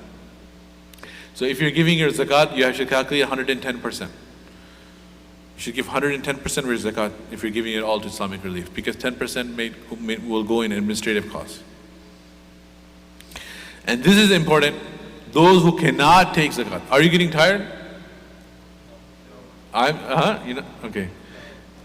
So those who cannot take zakat, we're covering a whole chapter of fiqh. Rasulullah ﷺ said to Abu Dharr radiallahu anhu, Ya Abu Dharr, if you learn one ayah of the Quran, it is better than 100 nafal rakah. And if you learn one baba min al-ilm, one chapter of knowledge, it is better than 1,000 nafal rakah. So this is maybe tiring, but it's less tiring than 1,000 nafal rakat. Imagine 20 rakat, we end up dying by the end. So what 1,000 nafal rakat? 1,000, 20 times plus 20 is 40, plus another 20 is 60, then 80, then 100. 5 times the tarawih would be 100. And another 10 times 10, 50. 50 times tarawih. 50 times tarawih. Oh Abu Dharr, if you learn one chapter of knowledge, it's better than 50 times tarawih. 1,000 nafal rakat. Those who cannot take zakat, general welfare projects, because there's no tamlik, ownership of the needy person, a hospital, madrasas, for the construction, no, you cannot take zakat money. If they have, like we have a scholarship fund for needy students. So needy students come from 24 states here, 350 students currently we have studying, in other madaris as well. And you have a scholarship fund where the zakat money is given to the students to pay, so they can pay their tuition, they can pay their rent, they can pay their living expenses. That is a very beautiful and noble venue for zakat, because you get the reward of discharging zakat and supporting ilm at the same time, 2 in 1. Same with the hospitals. If you give it to the poor to pay their fees, then it's zakatable. Yeah. If there's a welfare fund, yes, you can give it to the welfare fund of the hospital. Descendants of Abbas, Haris, Ja'far and Aqil. Why are they selected? This is the family of Rasulullah sallallahu alaihi wasallam. And Rasulullah sallallahu alaihi wasallam, Allah subhanahu wa ta'ala made it that till the day of judgment, the progeny of the Prophet sallallahu alaihi wasallam and his family cannot receive zakat money. So that no one can ever make this objection that, oh yeah, you came up with prophethood. The idea of the prophethood was to build a financial empire for your children. Na'udhu billah. There are so many stories about this. One time, Hassan radiallahu anhu, grandson of Rasulullah sallallahu alaihi wasallam, there was a pile of dates in the masjid. He picked up a date. He was hungry, young little boy. He put it in his mouth and he was chewing it. Nabi sallallahu alaihi wasallam went there and he opened the mouth of his grandson, took out the date and threw it out. He said, oh my dear son, this is the money of zakat. This is the dates of zakat. Allah has made it haram upon us and our family. Does that mean that they should remain starving? Na'udhu billah. They have to be supported through sadaqah. There is no restriction on giving sadaqah and nafal charity to the family of Rasulullah sallallahu alaihi wasallam. They deserve it. Allahumma salli ala Muhammad wa ala Ali Muhammad. The Ali Muhammad, they deserve sadaqah, but they cannot give them zakat. A rich person. What does that mean, a rich person? Owner of Nisab. Okay, now we come to the family. It's very simple formula. You go straight up. Father, mother, grandfather, grandmother. Dada, dadi, nana, nani. Anyone, any grandparents, paternal or maternal. Going straight up, you cannot give them zakat. And go straight down. Usul and furu'. Furu' is son, daughter, grandson, granddaughter. Pota, poti, nawasa, nawasi, and further down. Grandchildren, you cannot give zakat. And then go sideways, spouse. These are the relations that you cannot give zakat money to. Besides these relations, you can give zakat to siblings, to cousins, to uncles, to aunts. In fact, if they are needy recipients and valid recipients, legitimate, then they deserve zakat money more than anyone else. You'll get double the thawab. You'll get the thawab of discharging zakat, and we'll get also the thawab of helping the relatives. We need to know that. Yeah, we need to know. For example, many cases, if we know their financial condition, we know their debts that are apparent, that they have so many debts, then they might have nisab, but if their debt is greater than their nisab amount, then they would be a valid recipient as well. Right? But if they have nisab and they don't have debts, then we cannot give them zakat.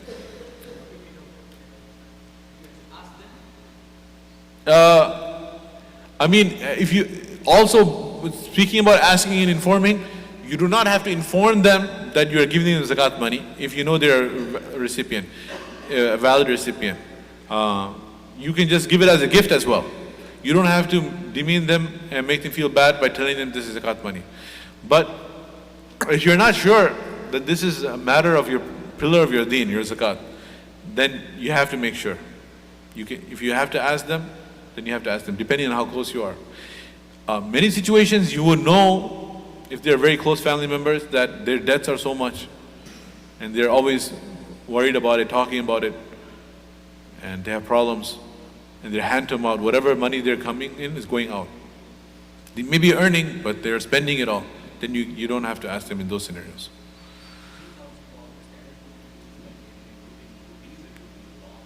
Yeah, and this will go all the way back here. This was what it was. 3,617 is a lot of rupees. Yeah, yeah. That can, if you go with the gold standard, yeah. If they have less than that, you can give them zakat. It's much easier. Okay. Okay, you cannot give to one's wife or husband. You cannot give to parents, grandparents, great-grandparents, children, grandchildren, great-grandchildren. You cannot give to non-Muslims. Non-Muslims don't pay zakat. Non-Muslims do not receive zakat. You cannot give to employees and as remuneration or prisoners. These cannot take zakat. Now, I wanted to finish with some questions. Mufti Abrar Mirza came up with these questions. Can you give zakat to a masjid? Yes or no? Not for the masjid expenses directly, no.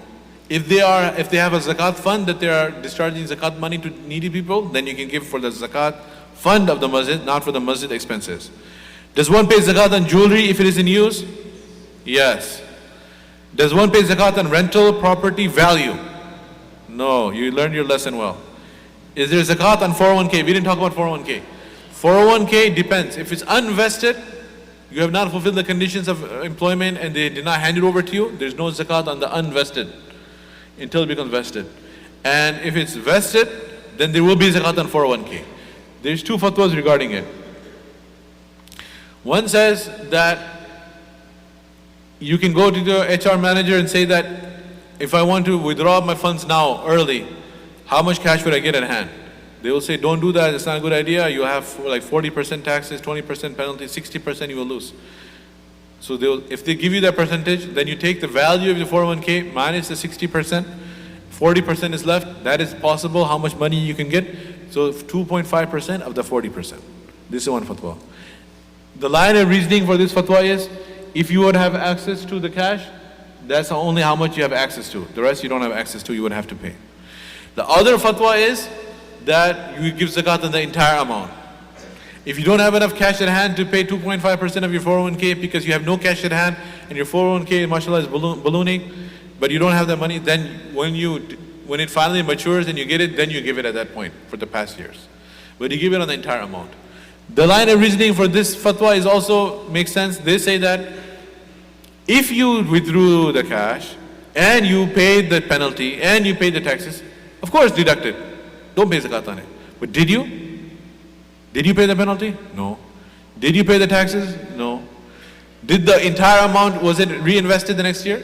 And was the entire amount reinvested the following year? And the entire amount was reinvested the next year?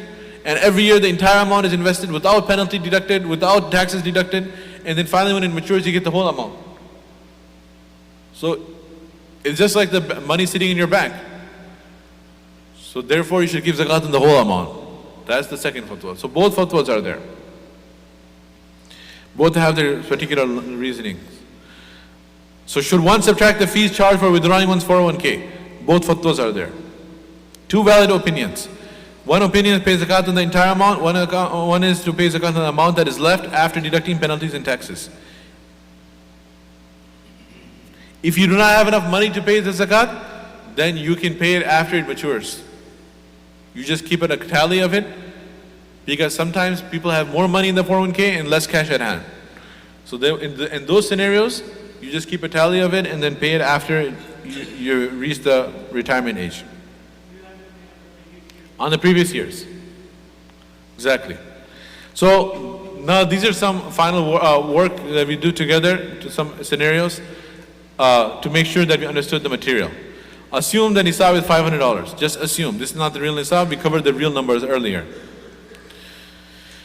If Zayd has $499 in his bank, think about it with me. Let's work on this together. He has $499 in his bank. And he has a house worth $100,000. And a car worth $10,000. Is he liable to pay zakat? If yes, how much? If no, is he eligible to receive zakat?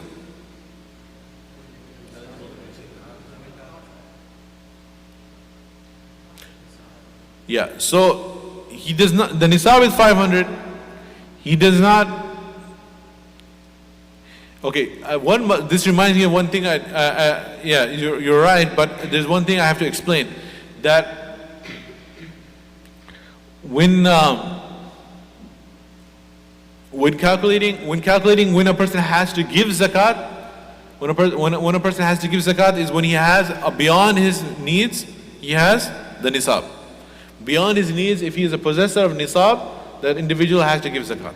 And when you want to calculate when a person is eligible to receive zakat, it is that a person is not in possession of the nisab. There is a scenario where a person, is there any scenario where a person does not have to give zakat but cannot receive zakat as well? Yeah, there is a scenario where a person does not have to give zakat but cannot receive zakat either.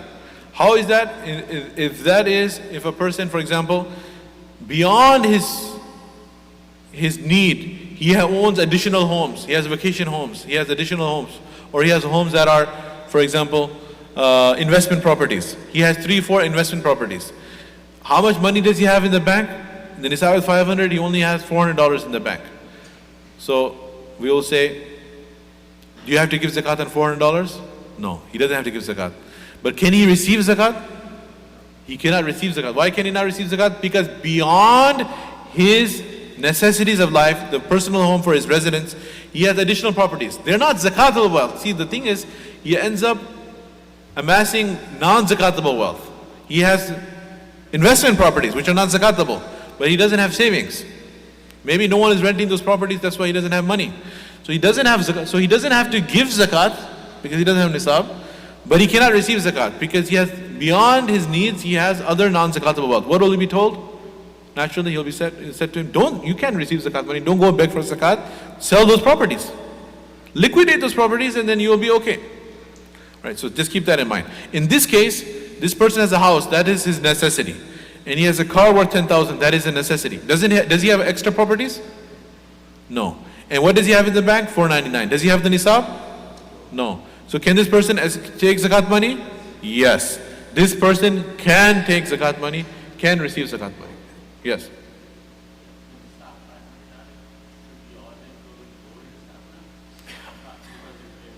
A huge difference. I would say based on the current fatwa and based on the current economics, we can go with the gold nisab. On our website, it still has a silver nisab. We have to change it.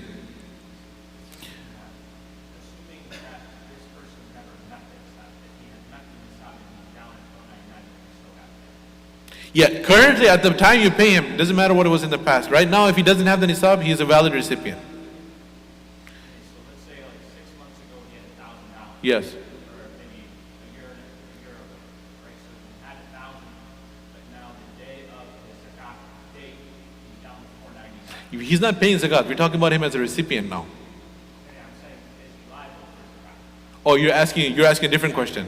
Is he liable to pay zakat? No, if he's on his zakat due date, if he has 499, he's not liable to pay zakat. We were talking about him as a recipient. Okay.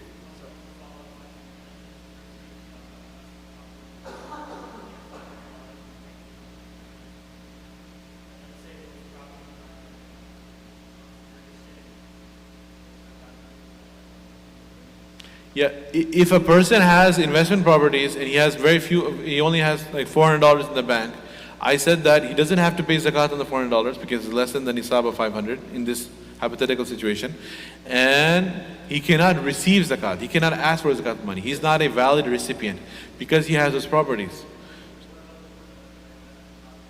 Those investment properties, there's no zakat on investment properties. We already covered that. Even if they're not rented out or they're rented out, there's no zakat on properties, fixed assets. There's no zakat on the land, on the property.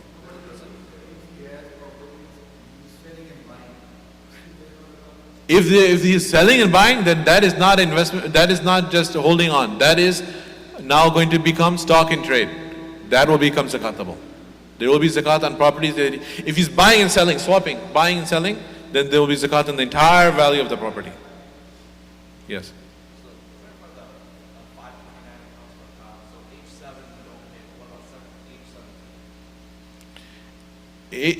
When they're not baligh, it's not 7 or 17, it's when they're not baligh. Baligh means physically mature. If they have not reached adolescence, puberty. Before they reach puberty, there's no zakat on it. After they reach puberty, there will be zakat on it, and the child will have to make intention.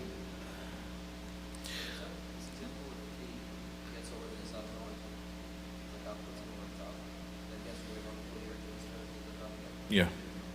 Next one. Zayd has $100 in his bank. Okay, think about it, only $100. He has a house worth $100,000. And he has 2 vacation properties, each worth $50,000. Is he liable for zakat? If yes, how much? If no, is he eligible for zakat? So think about it here. He has only $100. This is the unique scenario, the middle one. He only has $100 in the bank. Does he have to pay zakat? No. But, so is he liable for zakat? The answer is no. Okay, is he eligible to receive zakat? Can he receive zakat? No, he can't receive either. The reason he can't receive is he should liquidate the vacation properties. Got it? Everyone is clear now? Okay. Zayd has $250 in the bank, all right, and a house worth $100,000, one rental property worth $50,000. He has a total of $300 in rental income in addition to his bank balance. How much zakat will he pay? So, think about it. $250 in the bank, is that zakatable? It's less than the nisab, so you would say it's not zakatable. But we have other money coming, so will we add it? We will add it. A house worth 100,000, is that zakatable? No. Rental property worth 50,000, zakatable? No. Another 300 in rental income. 300 and 250 is? 550. So he will have to give zakat on the 550. So this purpose of this scenario is to highlight a particular ruling, that if you don't have enough cash, you have less than the nisab in cash, but you have gold, you have jewelry, what do? You add up everything.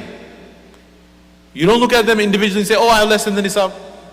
You add them all up together, and if your cumulative surpasses the nisab, then you will have to give zakat. Yes?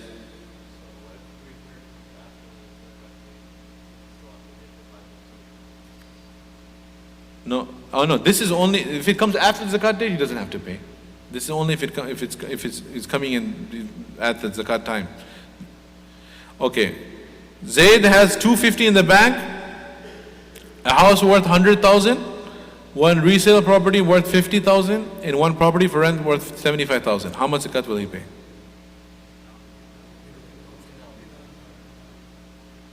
So the first 250 is zakatable? Yes, if you can add it. House worth 100,000 is zakatable? No. Resale property worth 50,000. This resale property is zakatable because he is selling this. It's a resale property. So 50,000, 250 now. And one property for rent worth 75. Is this zakatable? No. So 50,000, 250 is zakatable. Yeah. Once a year he has to give the zakat. If it's on the market, he's trying to sell it, and over a year passes, then he'll have to pay zakat on it second time as well. Yeah. Yeah, the property tax, he paid it, right? He's not evading the IRS. So he already paid it, so it's already deducted. If it's due again the second payment in the same month that you're giving zakat, then you can deduct the property tax. Closing costs, all those costs can be deducted if they're due. If they've already been paid, then they've been paid. So there's already deducted, right? And if it's not been paid and is due that month, then you can deduct it. Zaid has $10,000 in the bank. Is it zakatable? Yes. A factory property worth 100,000. Is it zakatable? No, the property isn't. Machinery worth 50,000. Is it zakatable? No. Inventory worth 5,000. Is it zakatable? Yes. So $15,000 is zakatable. How much is zakatable? 15,000. Zaid has $10,000 in the bank. Is that zakatable? Yes. 5,000 in the 401k. Now from this 5,000, 2,500 contributed by him, $2,500 company match. If this is unvested, then how much is zakatable? 2,500. Machinery worth 20,000, no zakatable. Inventory worth 2,500, zakatable. Now there's a $1,000 fine to withdraw the 401k at this time. How much zakat should he pay if it's vested? How much if it's unvested? So if the 2,500, if the 5,000 from it, 2,500 is contributed by him. In the case it's unvested, that part will be zakatable, and the 2,500 company match is unvested. He's not going to necessarily get it. It's not zakatable. Then can you deduct the 1,000? I mentioned that there's two fatwas on that. One fatwa is you can, one you cannot. You can follow either one. So is that clear? So $10,000 in the bank, zakatable. 2,500 contributed by the person is zakatable. If it's vested, then the 2,500 company match is also zakatable, minus the 1,000 possibly. Machinery is not zakatable. Inventory is zakatable. Zaid has $400 in the bank, and his wife has $40,000 in gold and silver. How much zakat must he pay? Every person is farad on them to give their own zakat. He doesn't have to give the zakat of his wife. Right? He can help his wife out. Zero, exactly. His wife has to pay on 40,000. Yes, it is permissible for him and rewarding for him to help out his wife. But is it farad on him to give his zakat of the wife? No. She has her account with Allah. She has her grave. She has her questioning. He has his grave.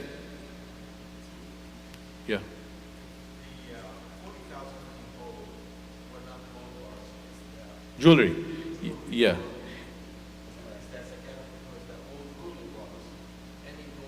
Right. So in the okay. So yeah. So in the Hanafi school of thought, all jewelry is zakatable. In the Shafi'i school of thought, it is only the coins. So there's two opinions there. Zainab has $10,000 in the bank.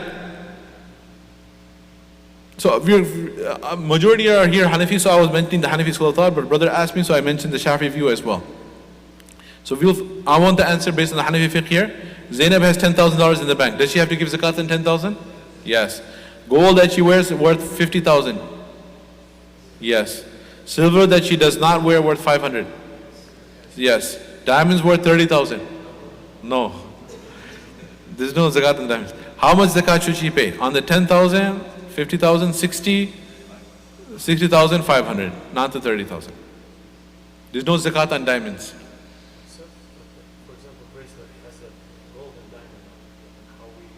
The bracelet has the gold and the diamond on it. So when you weigh it, if you can figure out the weight of the diamond, you can subtract it. If you don't know it, then just, if you can go to a jeweler and they can figure out how much is the diamond on there and take out that minus that weight. Otherwise, if you want to be just safe, you take the weight of the whole thing and give zakat and assume it all gold. It's not that much weight. The diamonds that are on there, they're not that heavy. So there's not, I'm assuming they're not going to be. आप बताइए उतना wait तो नहीं होता ना, खास wait नहीं होता, हाँ? उतना heavy नहीं होता. There's not going to be, unless it's coin, huh? Yeah. How much is gold and how much is the stone? Koh-i-Noor, right? Unless you have the Koh-i-Noor diamond. Okay. This was on our website. We have the zakat nisab. This is silver nisab. We have to update it. We don't have the gold nisab. If you go on our website, this is why the brother, mashallah, may Allah reward brother Usman Chaudhary, he put this slide here. He added this to the PowerPoint. This shows our website. It says on the bottom, or in yellow, you see, it says on the top, masjidds.org. This is the website of the masjid. And then under nisab, it has Mahr Fatimi, minimum mahr, zakat nisab. Then it has detailed zakat workshop available here. Subhanallah. He made it so easy for me and for you. Brother Usman Chaudhary, may Allah reward him. He highlighted in yellow. So you go to the website, you click on this detailed zakat workshop available here. When you click on it, this thing will come up, this PDF. You print this out. And it gives you all the summary of what we have been discussing for the past few hours. Alhamdulillah. So print it out, and this is the one side, and the other side, the second sheet is the worksheet. So it makes it easy for you to calculate your zakat. And lastly, I'm going to shamelessly have to make this plug for Dar es Salaam, and bring it to your attention. Many people are unaware. Alhamdulillah, we have zakat eligible students. I will not take too many minutes of your time. Please just bear me out at the conclusion of this program. We do have Alim course students, and the Alim course takes 7 years for completion. The tuition is $650 a month times 10 months, $6,500 a year. Housing for these students, and they stay in the apartments, mashallah, next to the madrasa.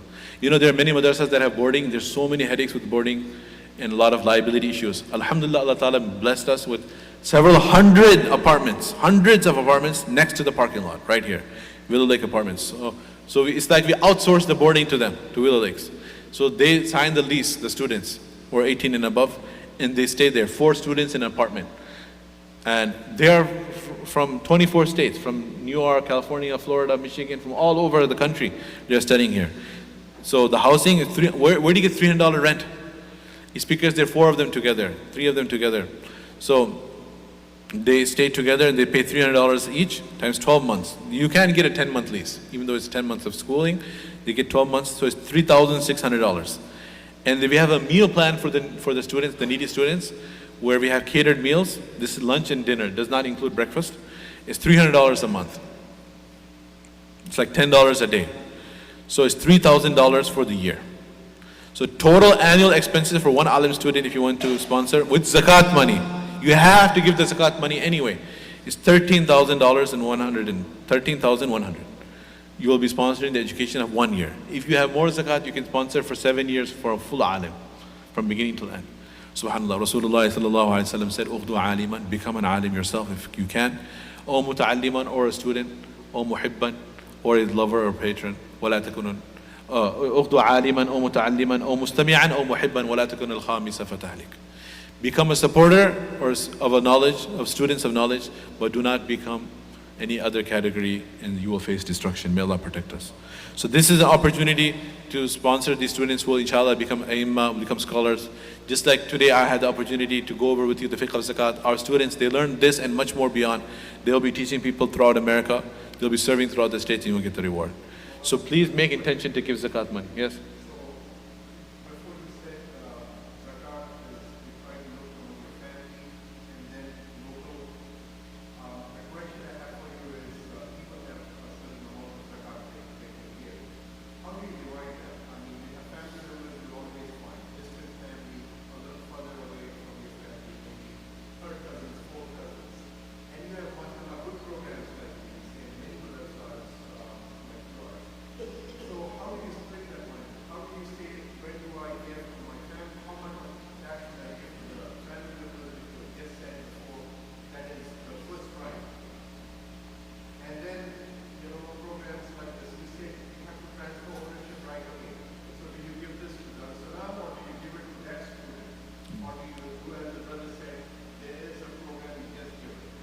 Yeah.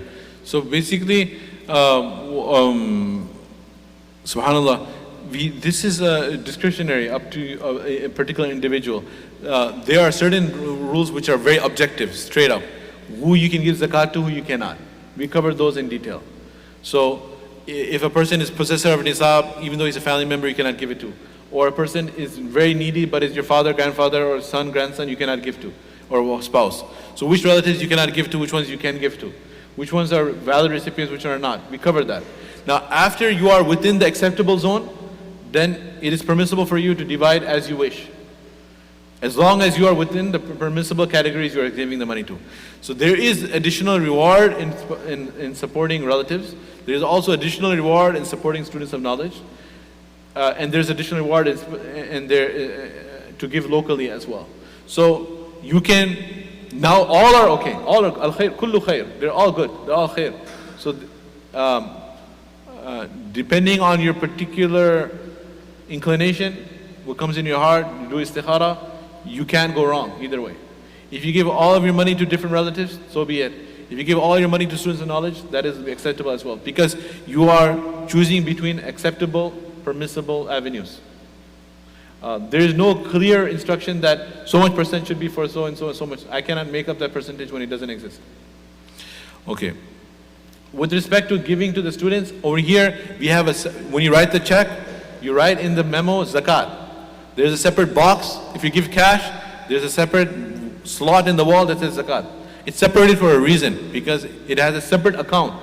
There's a separate bank account with its own bank account number and a separate whole account for zakat money at Dar es Salaam. I'm speaking on behalf of Dar es Salaam. So that money is given directly to the students and for their needs. The money is given directly to them. What the fiqh I was teaching you, we practice it. We will not take the zakat money and pay it to the landlord directly. We will give it to the needy student. Or he will sign a form that he gives us the authority to discharge zakat money on his behalf, then we will pay the fees. Either way, it will be covered in the correct manner. So the seminary students, we are not collecting it for the construction. Allah is our witness. Allah is our witness. And I was in fasting in the month of Ramadan in the masjid, and I'm telling you, Allah is our witness. We had scenarios. We had this multi-millionaire businessman. When we were constructing this masjid, we went to visit him. Allahu Akbar. He said, blank check, any amount. You can put hundreds of thousands of dollars on here. I'm ready to give you only zakat. We said, no, we cannot take it because we're constructing a masjid. We didn't have zakat eligible students then. We never spoke about zakat from the pulpit. We never collected zakat money in the past when we didn't have needy students. This whole masjid, this $8 million project, we did not collect zakat money. Allah is our witness, we did not collect $1 of zakat money to go in this. Alhamdulillah. But now is the time when we have needy students. More than 50% of our student body, they cannot afford their fees and tuition. Higher education in America, everyone is in college debt. The US government sponsors and gives loans. Fed loans. There's no Fed loan or interest-free loan for studying ilm. So therefore, it is our responsibility as community members, when we see the progress and we see the benefit of these ulama and scholars who will become teachers and guiders of the ummah, inshallah, that we sponsor them through zakat scholarships. So alhamdulillah, currently we have about 350 students enrolled. Nearly half receive full or partial zakat scholarship. So more than half the parents cannot support the children's education. Alhamdulillah. So that's why the opportunity for us to gain the reward. We cannot become an alim, we can sponsor an alim, inshallah. Text questions to 630, okay. This is for those listening online. If you have questions, you can text it to 630-360-2373. Those who are listening online can text questions to 630-360-2373.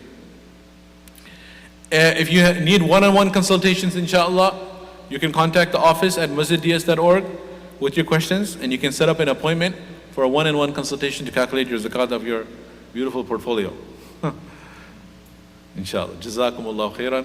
May Allah subhanahu wa ta'ala reward you for sitting so long in this seminar and benefiting and participating, being here physically and mentally. Jazakumullahu Khair. Yes?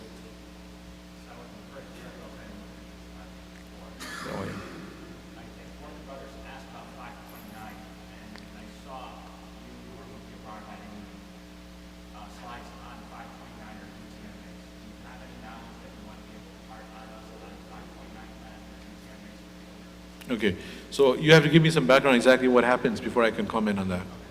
So, to my understanding, the UTMA is a savings account for a child that legally belongs to the child. So, everything belongs to you. You can't touch that. So, let's say I put $10,000 in a UTMA account. I can't use it, anything for myself, but if the child is having a HIPS card, I can use that money for the child's HIPS card. The child is going to Darussalam. I can use that money for the fees to pay only for the child's fees.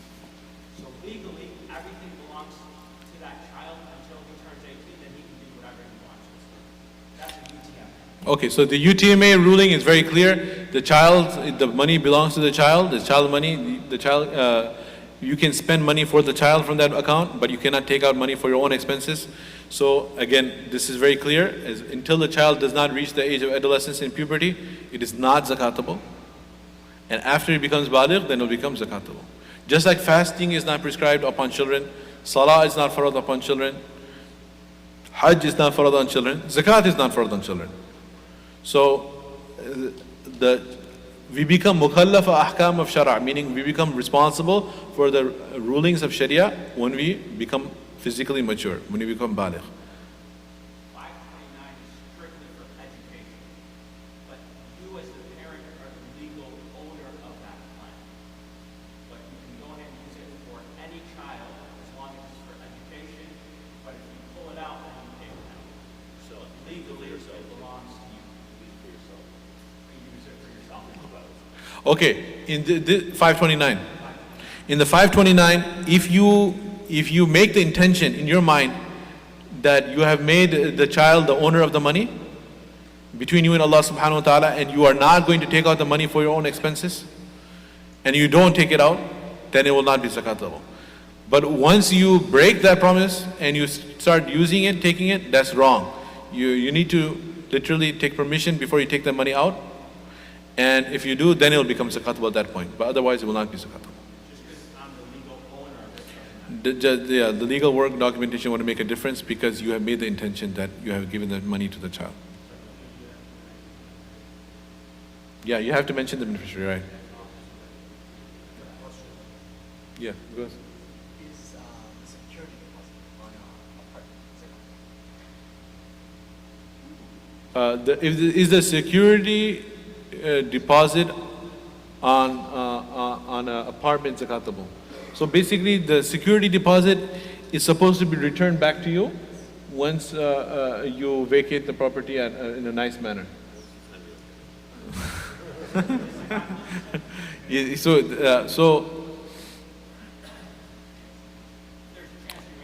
there's a chance you may not get it. It's a good question. I have to think about this because so the general rule is money that is owed to you is zakatable.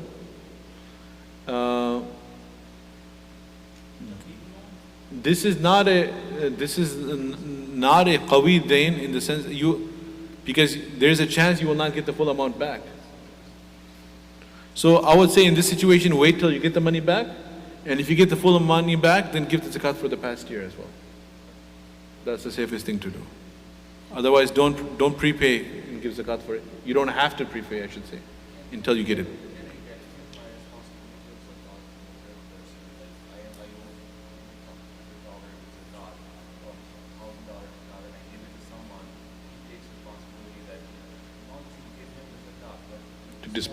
It is permissible to assign someone to disburse your zakat money who is a trusted individual. You can give your zakat money to a trusted individual and ask that trusted individual to disburse the zakat money on your behalf. Niyabatan.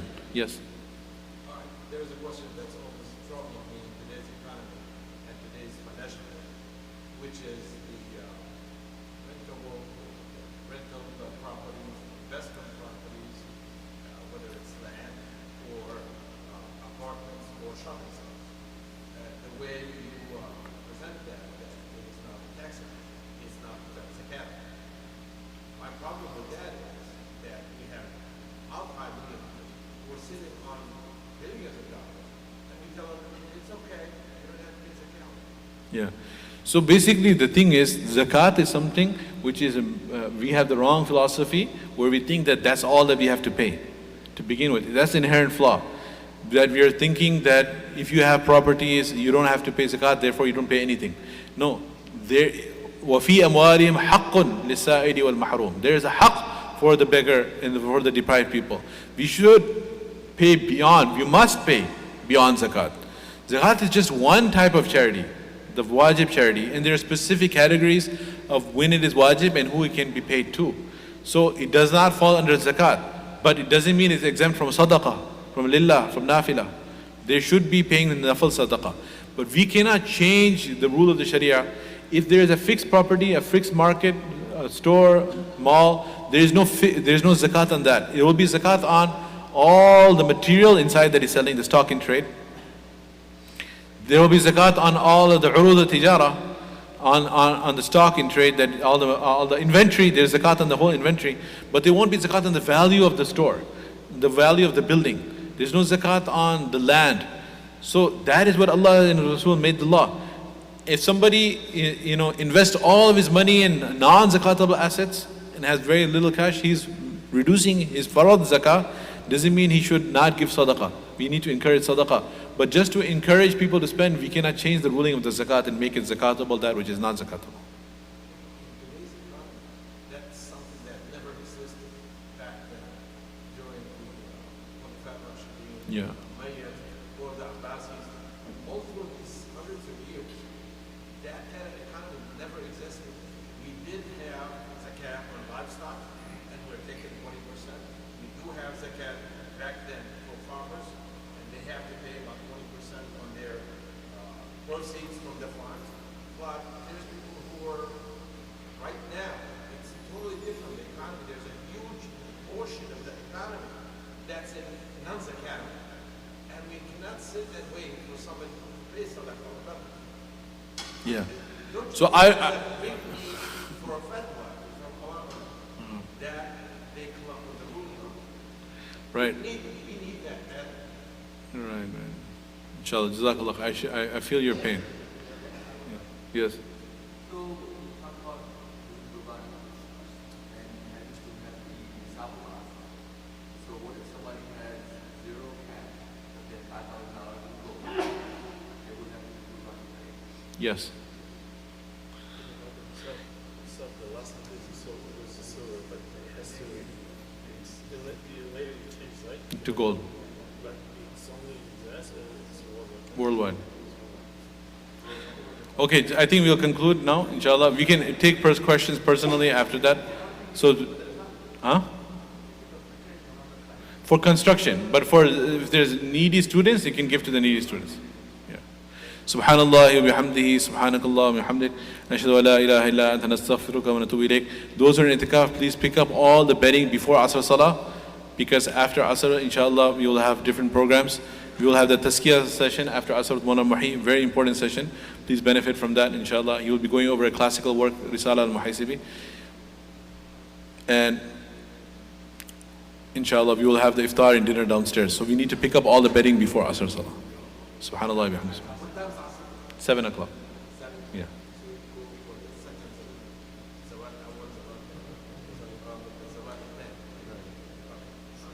You kept it late so that people, when they come back to work, they rest? Yes. And then they can make then The sleep. Yeah, it makes sense. so that from Asr to Maghrib, we can make tilawa and zikr, and participate in iftar, and go home. If you keep the Asr earlier, then less people will. Yeah. It's the purpose. Yeah, that's good. Takbir al-Jama'ah.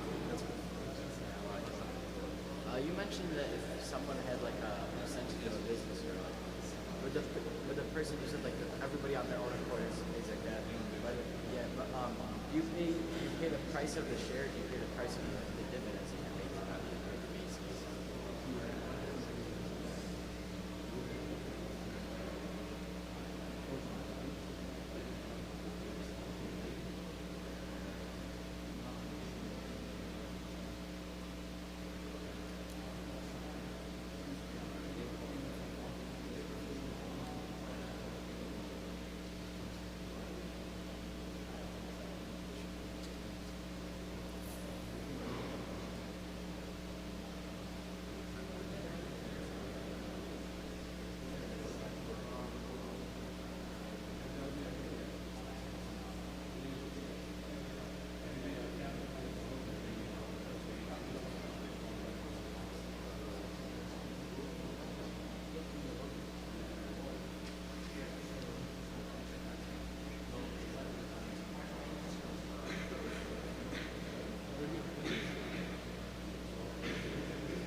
Mustafa, I have a question that if someone have like 22,000 worth of gold and he has debt of 24,000, how should we calculate this was a calculation? If there's a short-term debt, Short-term debt.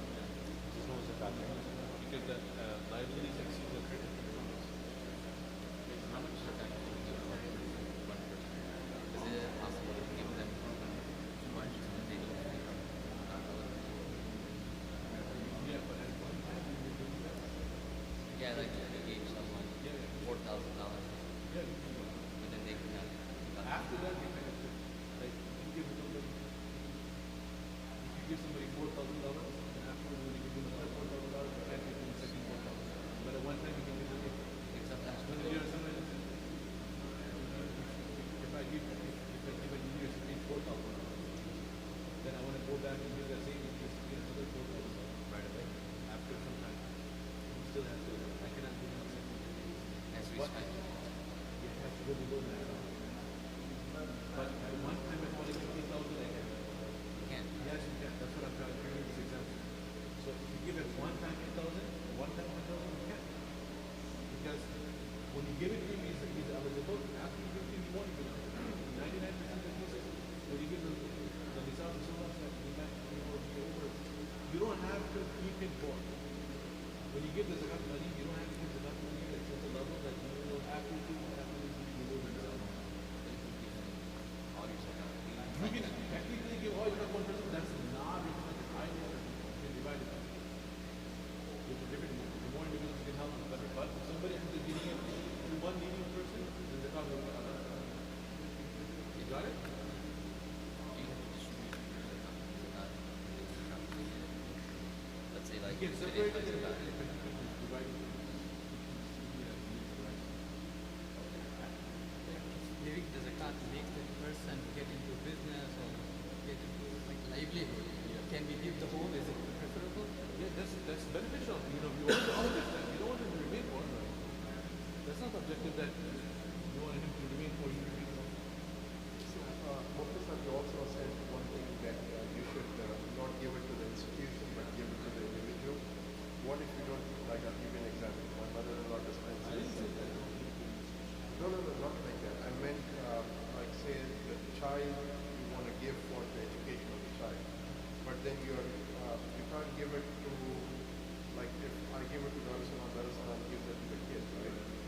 like India, we give it directly to the institution for that child's education. That's not eligible.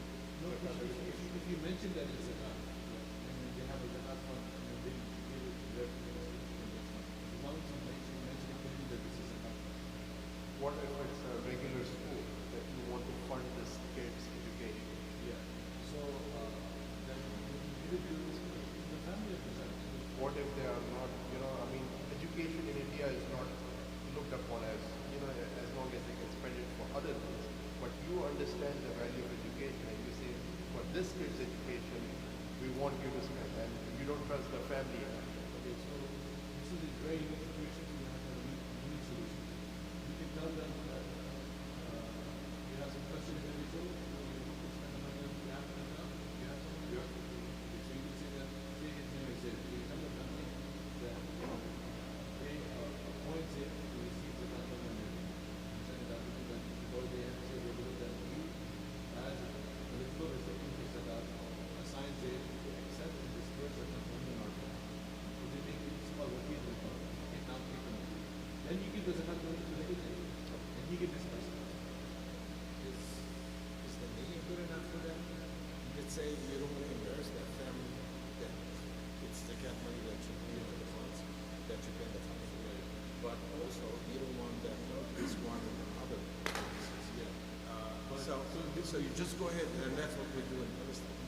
We pay directly to the institution, and we have about 2,000 students as so we do have a list of the students, and what their commission is will be coming from the funds that we get without having cycles. So for Sadaqah, you can pay it with. But for Zakat, you can't say that you must will bill liability. So include the Good. It is in their name. It's just like your account at Chase Bank. It's in their name, in that institution.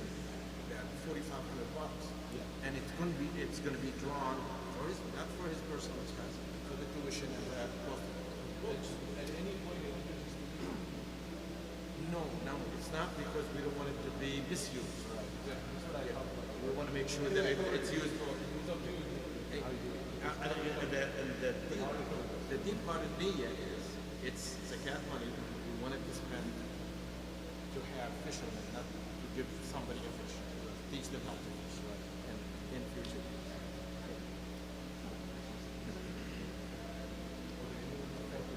I have a question. You said about the Prophet's family.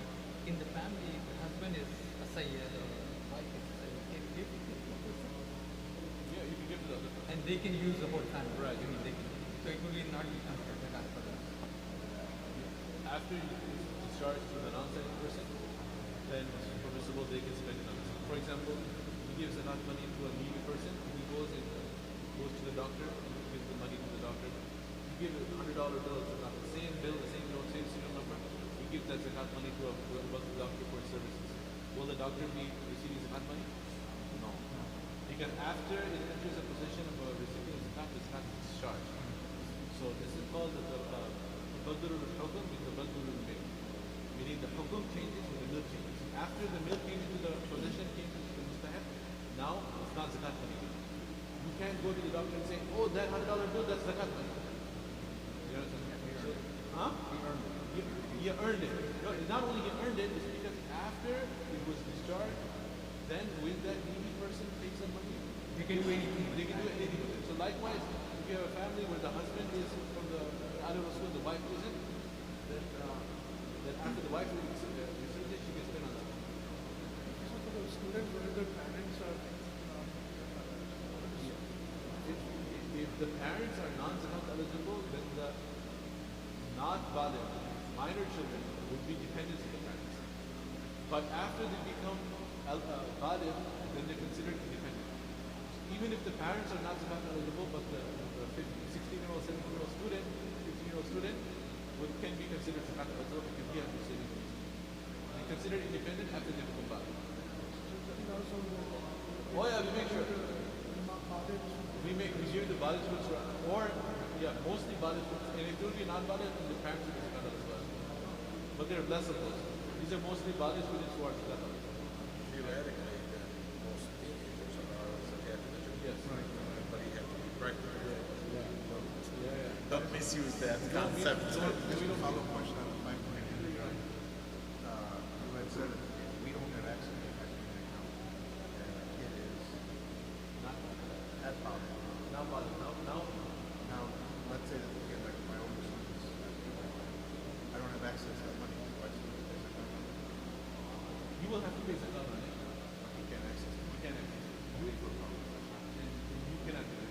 So then you can have ability to access it when since you became valid. Even if it's only for tuition. Yeah, because it's money is cash. And after he pays the tuition, then you want to pay. The money is only used for the tuition. It's zakat. Only tuition. Thank God it's only 2.5%. Bless you. It's an exception. So he has to pay.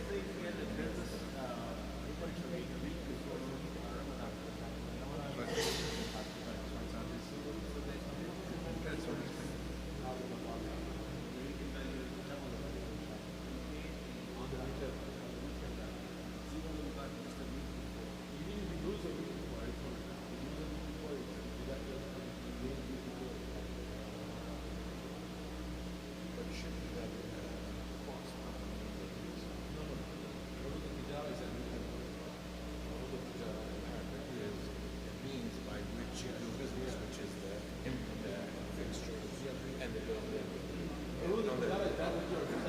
The inventory is a liquid asset. It's not all the inventory. So what you do is, if it's $100,000 cost, you work on 33%, you don't pay zakat on 150. Because basically it's $100,000 in market. You turn it into merchandise. Markets are like, you have that,